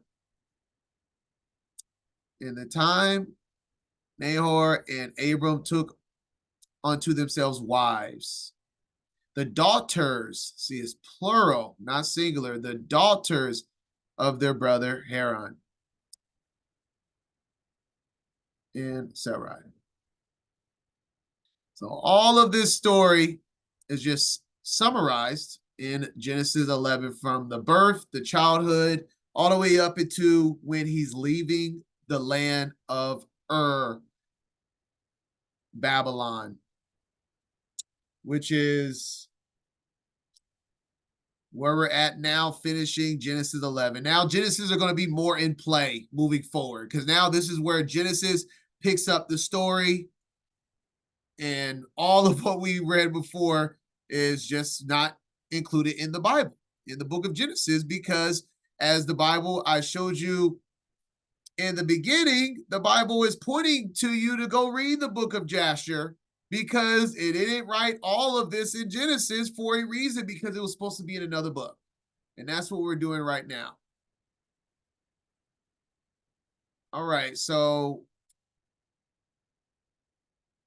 and Sarai was barren. She had no child. Terah took Abram, his son, and Lot, the son of Haran, Abram's nephew, the brother of Sarai, and Sarai, his daughter-in-law, his sons, Abram's wife, and they went forth with them from Ur of the Chaldees to go to the land of Canaan, and they came unto Haran and dwelt there. And we'll wait on this verse. Remember, chapter Genesis 11 is a very, very vast summary of a huge timeline. And so this didn't happen yet. I'll let you know when this happens. But this doesn't happen until they're in the land of Haran later. But this is the conclusion of Genesis 11 outside of verse 32, officially. All right. And Nehemiah 9:7. Thou art Hayah, the Elohim, who didst choose Abram and broughtest him forth out of the land of Ur of the Chaldees and gaveth him the name of Abraham. This is foreshadowing what we're about to get into now.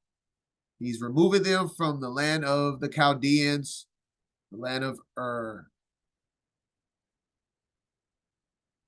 All right. All right. Now, back in the book of Jasher, chapter 13.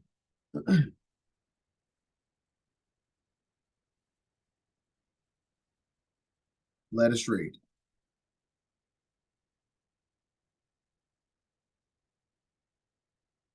Jasher chapter 13. And Terah took his son Abram, and his grandson Lot, the son of Haran, and Sarai his daughter-in-law, the wife of his son Abram, and all the souls of his household, and went with them from Ur-Kasdim to go to the land of Canaan. And when they came as far as the land of Haran, they remained there, for it was exceedingly good land for pasture, and of sufficient extent for those who accompanied them. And the people of the land of Haran saw that Abram was good and upright with God and men, and that the Lord his God was with him. And some of the people of the land of Haran came and joined Abram. And he taught them the instruction of the Lord and his ways. And these men remained with Abram in his house, and they adhered to him. And Abram remained in the land 3 years. And at the expiration of 3 years, the Lord appeared to Abram and said to him, I am the Lord who brought thee forth from Ur-Kasdim and delivered thee from the hands of all thine enemies. And now, therefore, if thou wilt hearken to my voice and keep my commandments, my statutes, and my laws, then will I cause thy enemies to fall before thee. And I will multiply thy seed like the stars of heaven, and I will send my blessing upon all the works of thy hands, and thou shalt lack nothing. Arise now, take thy wife and all belonging to thee, and go to the land of Canaan, and remain there.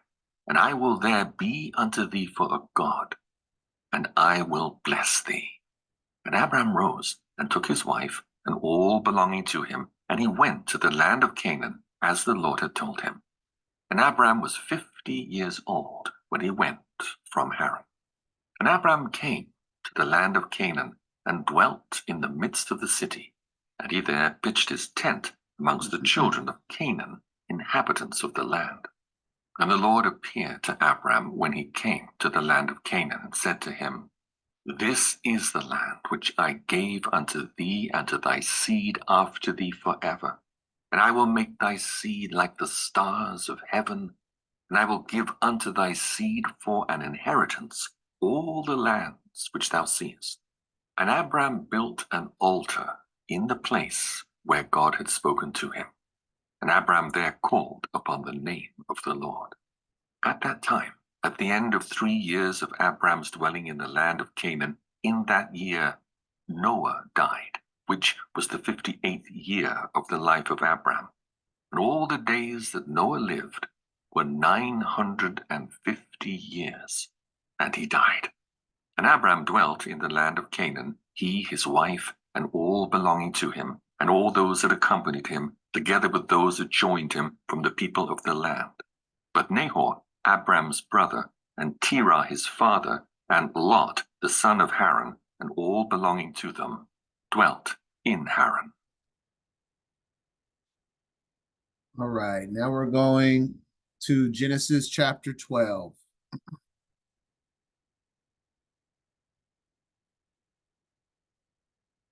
I'm going to read 1 through 8. Genesis 12.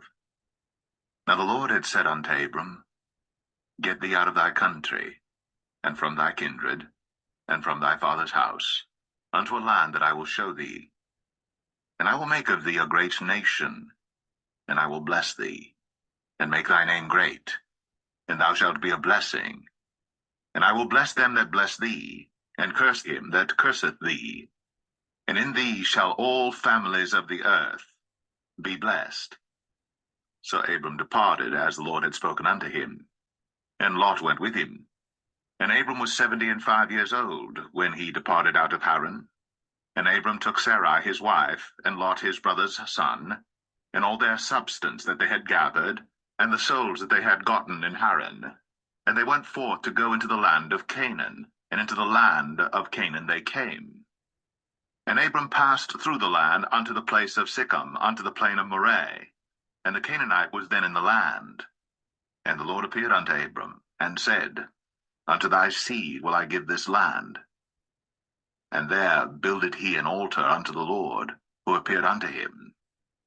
And he removed from thence unto a mountain on the east of Bethel, and pitched his tent, having Bethel on the west, and Ai on the east. All right. Wait a minute. Okay, yeah, the end of this verse. And there he builded an altar unto the Lord, and called upon the name of the Lord. All right, stop right there at the end of verse 8. So Genesis 12, 1 through 8. All right, so now, like I said, Genesis is going to be more in play. I want to read Genesis like line by line as I'm doing Jasher. So you can see Jasher, the story of Jasher following along with what is given in Genesis. Okay, so now we're going back to the book of Jasher. Verse 13, I'm going to read 17 through 28. And it was the 15th year of Abram's dwelling in the land of Canaan, which is the 17th year of the life of Abram. 70th year of the life of Abram. And the Adon appeared to Abram in that year, and he said to him, I am the Adon who brought thee out from Kasdim to give thee this land for an inheritance. Now, therefore, walk before me and be perfect and keep my commands. For to thee and to thy seed I will give this land for an inheritance, from the river of Mizraim unto the river Euphrates. And thou shalt come to thy fathers in peace and in good age. And the fourth generation shall return here in this land and shall inherit it forever. And Abram built an altar, and he called upon the name of the Adon who appeared to him, and he brought up sacrifices upon the altar to the Adon. At that time, Abram returned, and he went to Haran to see his father and mother and his father's household. And Abram and his wife and all belongings to him returned to Haran. And Abram dwelt in Haran 5 years. And many of the people of Haran, about 72 men, followed Abram, and Abram taught them the instructions of the Adon and his ways, and he taught them to know the Adon. In those days, the Most High appeared to Abram in Haran, and he said to him, Behold, I spoke unto thee these 20 years back, saying, Go forth from the land, from my birthplace, and from thy father's house to the land which I have shown thee, to give it to thee and to thy children. For there in that land will I bless thee, and make thee a great nation, and make thy name great. And in thee shall the families of the earth be blessed. Now therefore arise, go forth from this place, thou, thy wife, and all belongings to thee, also everyone born in thy house, and all the souls thou hast made in Haran, and bring them out with thee from here, and rise to return to the land of Canaan. And so we see a lot more verbiage here. And this was just summarized. All of this was summarized in 9 verses in Genesis 12. And because so he was in Haran, he went to Canaan, and then he went back to Haran. And this is where he's telling them to go to Canaan. That's why, like I said, I want to read them both. So if you look back, you can see how they correlate, and just the more information Jasher's giving here. Rise to return to the land of Canaan. And Abram arose and took his wife Sarai and all belonging to him, and all that were born to him in his house, and the souls which they had made in Haran, and they came out to go to the land of Canaan. And Abram went and returned to the land of Canaan according to the word of the Adon. And Lot, the son of his brother Haran, went with him. And Abram was 75. So now we see it all correlating because it mentions the age of 75.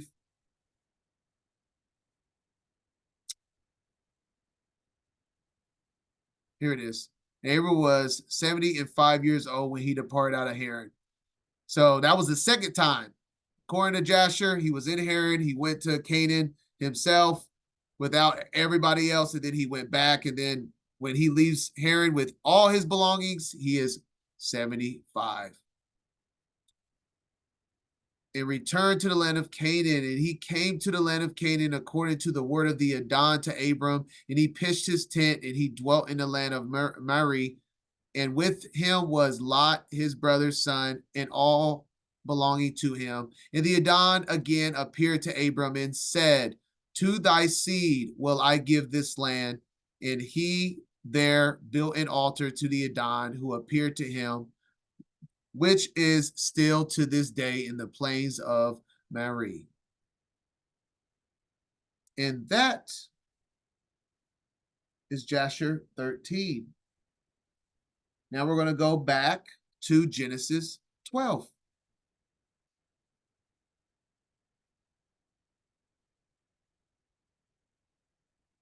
Starting off in verse 9.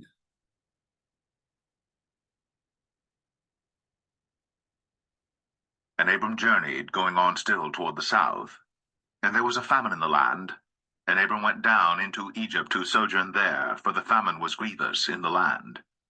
And it came to pass, when he was come near to enter into Egypt, that he said unto Sarai his wife, Behold now, I know that thou art a fair woman to look upon. Therefore it shall come to pass, when the Egyptians shall see thee, that they shall say, This is his wife, and they will kill me, but they will save thee alive. Say, I pray thee, Thou art my sister, that it may be well with me for thy sake, and my soul shall live because of thee. And it came to pass, that when Abram was come into Egypt, the Egyptians beheld the woman that she was very fair. The princes also of Pharaoh saw her, and commended her before Pharaoh. And the woman was taken into Pharaoh's house, and he entreated Abram well for her sake. And he had sheep and oxen and he-asses, and men-servants and maidservants, and she-asses, and camels. And the Lord plagued Pharaoh and his house with great plagues because of Sarai, Abram's wife. And Pharaoh called Abram and said, What is this that thou hast done unto me? Why didst thou not tell me that she was thy wife? Why saidst thou, She is my sister, so I might have taken her to be my wife? Now therefore behold thy wife, take her, and go thy way. And Pharaoh commanded his men concerning him, and they sent him away, and his wife, and all that he had. All right, so we have the story of this unique story of Abraham telling Sarah and all his peoples that, hey, this is going to be called my sister when we go into the land. And this story for me personally is always baffled me, because this is the same Aaron that just stood within fire, right? But then he says that he's afraid of Pharaoh, so we'll do it this way. And yeah, let's just get to some correlations here. So let me see. So just as a reference, going to go back Jasher 9.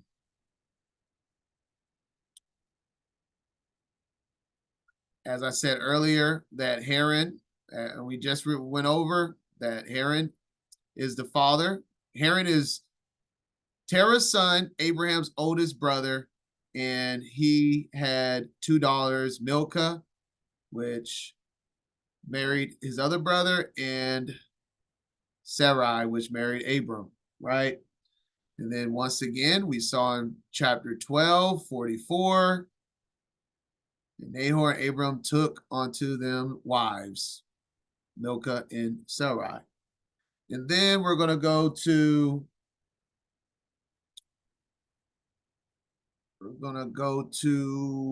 Genesis 20.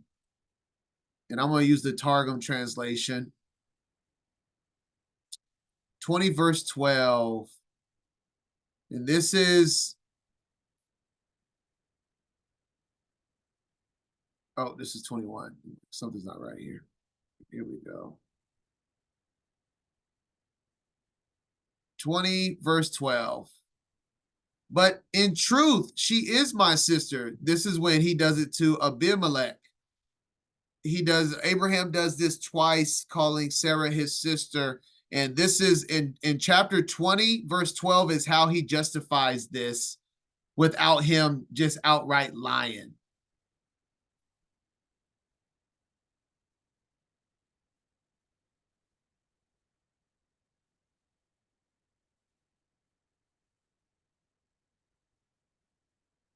Yes, these stories do give prominence to the God of Abraham. When we'll see once we continue reading through the life of Abraham, that this does become a story of mystery and power to the Elohim of Abraham, which could have been the objective behind it. And real quick, you asked why did Abram marry his niece? Marrying a niece is not even against Torah. You know, Israelites married Israelites.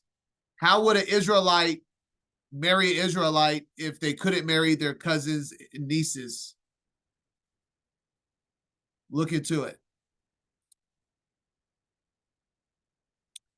All right.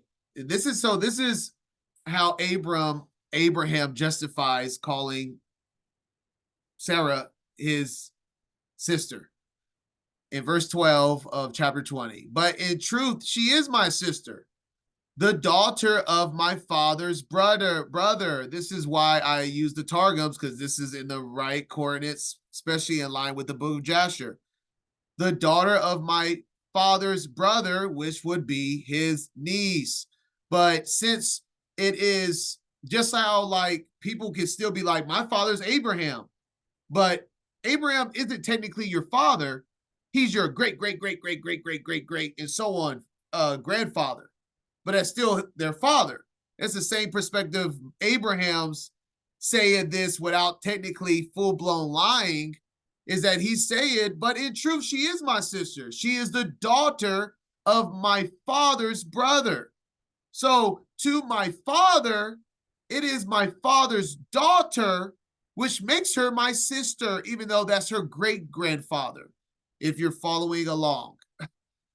But not of my kindreds of my mother, she became my wife. So they're saying my father's oldest son, daughter, which is the daughter of my father, which means she can also be called my sister. Just to wrap that all around, if you were wondering, as I was wondering. And last but not least, last connection with this point here, Jasher 20, verse 2.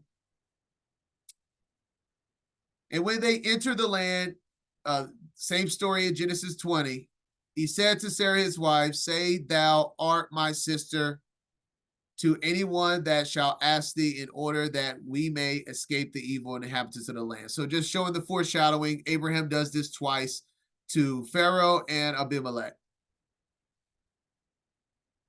All right, hope we're all on the same page now.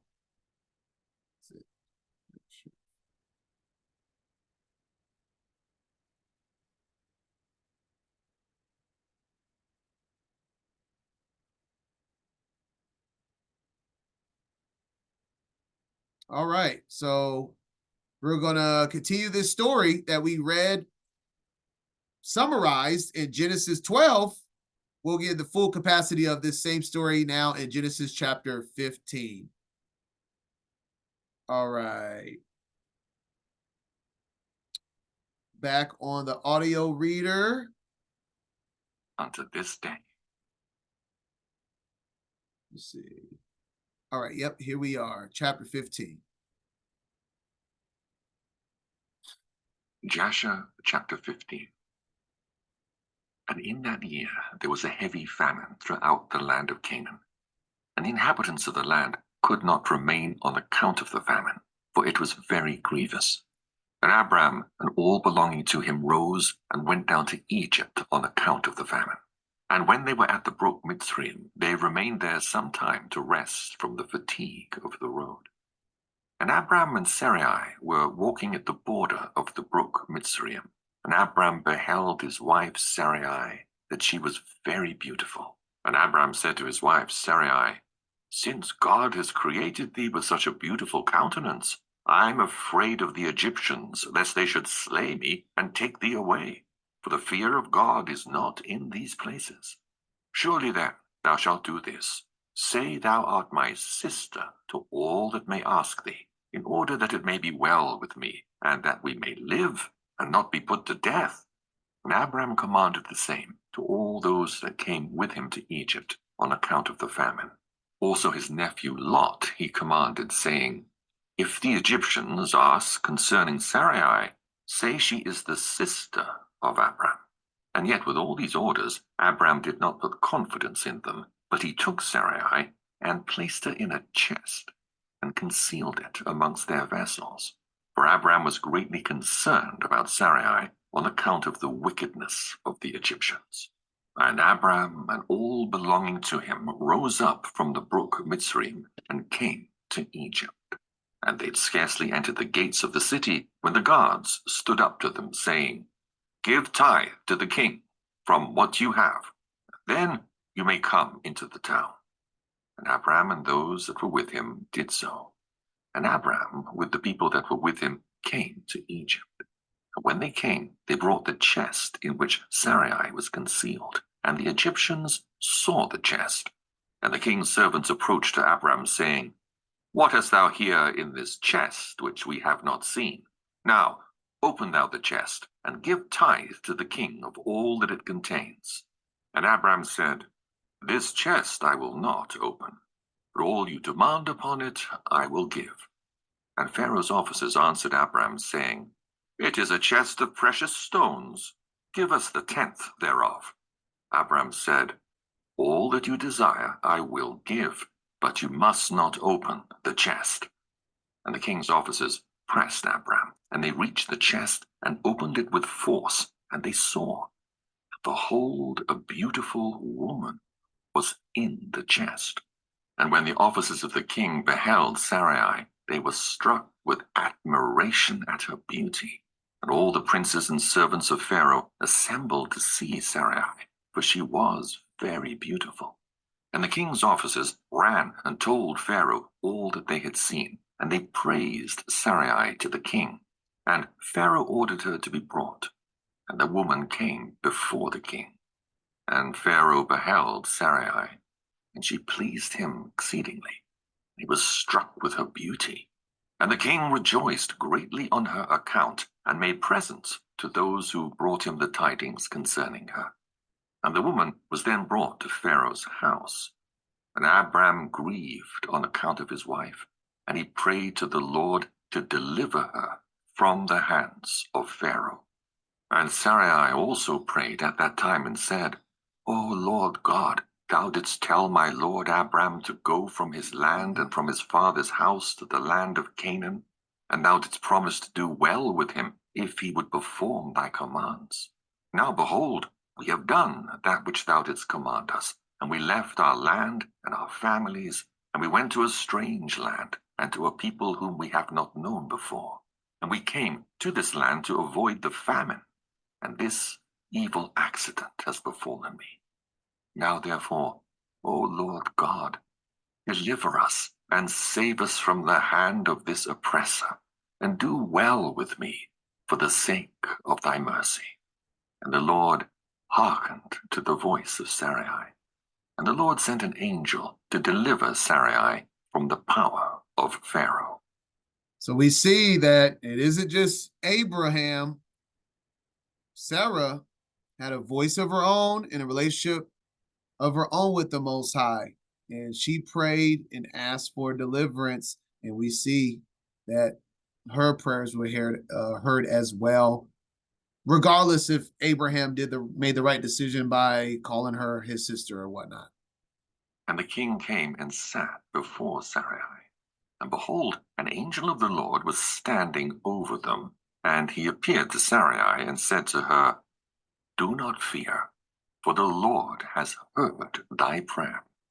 And the king approached Sarai and said to her, "What is that man to thee who brought thee hither?" And she said, "He is my brother." And the king said, "It is incumbent upon us to make him great, to elevate him, and to do unto him all the good which thou shalt command us." At that time the king sent to Abram silver and gold, precious stones in abundance, together with cattle, men servants, and maid servants. And the king ordered Abram to be brought, and he sat in the court of the king's house. And the king greatly exalted Abram on that night. And the king approached to speak to Sarai, and he reached out his hand to touch her, when the angel smote him heavily. He was terrified, and he refrained from reaching to her. And when the king came near to Sarai, the angel smote him to the ground, and acted thus to him the whole night. And the king was terrified. And the angel on that night smote heavily all the servants of the king and his whole household on account of Sarai. And there was a great lamentation that night amongst the people of Pharaoh's house. And Pharaoh, seeing the evil that befell him, said, "Surely on account of this woman has this thing happened to me." And he removed himself at some distance from her, and spoke pleasing words to her. And the king said to Sarai, "Tell me, I pray thee, concerning the man with whom thou camest here." And Sarai said, "This man is my husband. And I said to thee that he was my brother, for I was afraid lest thou shouldst put him to death through wickedness." And the king kept away from Sarai, and the plagues of the angel of the Lord ceased from him and his household. And Pharaoh knew that he was smitten on account of Sarai, and the king was greatly astonished at this. And in the morning the king called for Abram and said to him, "What is this thou hast done to me?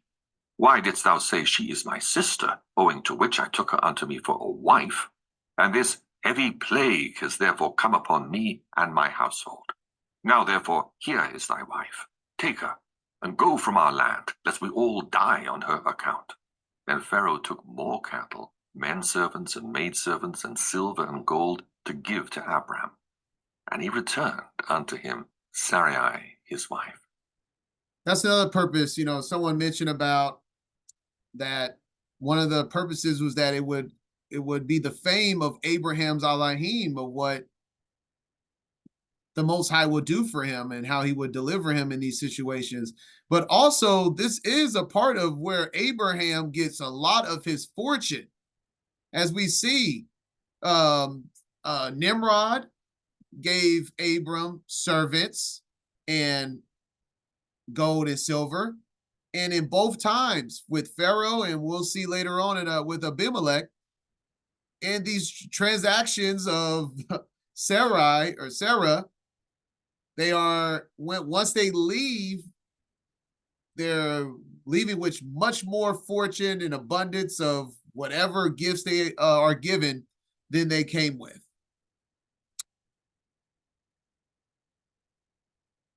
"31. And the king took a maiden whom he begat by his concubines, and he gave her to Sarai for a handmaid. And the king said to his daughter, "It is better for thee, my daughter, to be a handmaid in this man's house, than to be a mistress in my house, after we have beheld the evil that befell us on account of this woman." And Abram arose, and he and all belonging to him went away from Egypt. And Pharaoh ordered some of his men to accompany him, and all that went with him. And it didn't say her name just yet, but this is where Hagar. So Eleazar was a servant given to Abraham from Nimrod. And then the the king said to his daughter, so Hagar is a princess of the king of, from the king or the Pharaoh of Egypt. And so we're starting to see how all of this is coming together in the life of Abraham.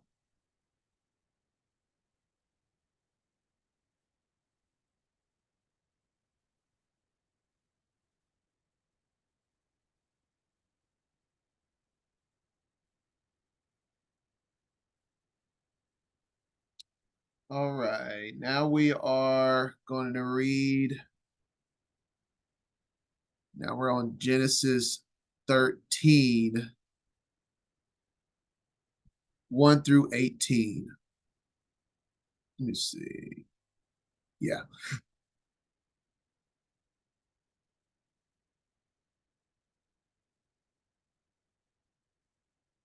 Genesis 13. And Abram went up out of Egypt, he and his wife, and all that he had, and Lot with him, into the south. And Abram was very rich in cattle, in silver, and in gold. And he went on his journeys from the south even to Bethel, unto the place where his tent had been at the beginning, between Bethel and Ai, unto the place of the altar which he had made there at the first. And there Abram called on the name of the Lord. And Lot also, which went with Abram, had flocks and herds and tents. And the land was not able to bear them, that they might dwell together, for their substance was great, so that they could not dwell together. And there was a strife between the herdmen of Abram's cattle and the herdmen of Lot's cattle. And the Canaanite and the Perizzite dwelled then in the land. And Abram said unto Lot, Let there be no strife, I pray thee, between me and thee, and between my herdmen and thy herdmen, for we be brethren. Is not the whole land before thee? Separate thyself, I pray thee, from me. If thou wilt take the left hand, then I will go to the right. Or if thou depart to the right hand, then I will go to the left. And Lot lifted up his eyes, and beheld all the plain of Jordan, that it was well watered everywhere, before the Lord destroyed Sodom and Gomorrah, even as the garden of the Lord, like the land of Egypt, as thou comest unto Zoar. Then Lot chose him all the plain of Jordan, and Lot journeyed east. And they separated themselves the one from the other. Abram dwelled in the land of Canaan, and Lot dwelled in the cities of the plain, and pitched his tent toward Sodom. But the men of Sodom were wicked and sinners before the Lord exceedingly. And the Lord said unto Abram after that Lot was separated from him, Lift up now thine eyes, and look from the place where thou art, northward and southward, and eastward and westward. For all the land which thou seest, to thee will I give it, and to thy seed forever. And I will make thy seed as the dust of the earth, so that if a man can number the dust of the earth, then shall thy seed also be numbered. Arise, walk through the land in the length of it, and in the breadth of it, for I will give it unto thee. Then Abram removed his tent, and came and dwelt in the plain of Mamre, which is in Hebron, and built there an altar unto the Lord.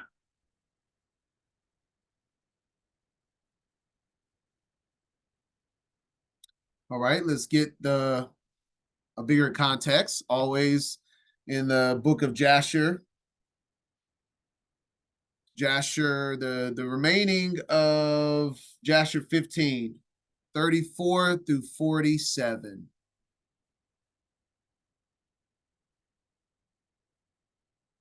And Abram returned to the land of Canaan, to the place where he had made the altar, where he at first had pitched his tent. And Lot, the son of Haran, Abram's brother, had a heavy stock of cattle, flocks, and herds and tents, for the Lord was bountiful to them on account of Abram. And when Abram was dwelling in the land, the herdsmen of Lot quarreled with the herdsmen of Abram, for their property was too great for them to remain together in the land, and the land could not bear them on account of their cattle. When Abram's herdsmen went to feed their flock, they would not go into the fields of the people of the land, but the cattle of Lot's herdsmen did otherwise, for they were suffered to feed in the fields of the people of the land. And the people of the land saw this occurrence daily, and they came to Abram and quarreled with him on account of Lot's herdsmen. And Abram said to Lot, "What is this thou art doing to me, to make me despicable to the inhabitants of the land, that thou orderedst thy herdsmen to feed thy cattle in the fields of other people? Dost thou not know that I am a stranger in this land amongst the children of Canaan? And why wilt thou do this unto me?" And Abram quarreled daily with Lot on account of this. But Lot would not listen to Abram, and he continued to do the same, and the inhabitants of the land came and told Abram. So it doesn't give not even close to this type of detail in Genesis, 13. And so we see that Abram was trying to give righteous correction, saying what was happening. Obviously, Lot had an abundance of cattle, and he was allowing his cattle to go and feed on other people's property. And Abram is like, why is people coming to me for your unrighteous deeds? And he tells them, and and Lot doesn't want to listen. Let's finish it now. And Abram said unto Lot, "How long wilt thou be to me for a stumbling block with the inhabitants of the land? Now I beseech thee, let there be no more quarreling between us, for we are kinsmen. But I pray thee, separate from me. Go and choose a place where thou mayest dwell with thy cattle and all belonging to thee. But keep thyself at a distance from me, thou and thy household. And be not afraid in going from me, for if anyone do an injury to thee, let me know, and I will avenge thy cause from him. Only remove from me." And when Abram had spoken all these words to Lot, then Lot arose and lifted up his eyes toward the plain of Jordan. And he saw that the whole of this place was well watered and good for man, as well as affording pasture for the cattle. And Lot went from Abram to that place, and he there pitched his tent, and he dwelt in Sodom, and they were separated from each other. And Abram dwelt in the plain of Mamre, which is in Hebron, and he pitched his tent there. And Abram remained in that place many years.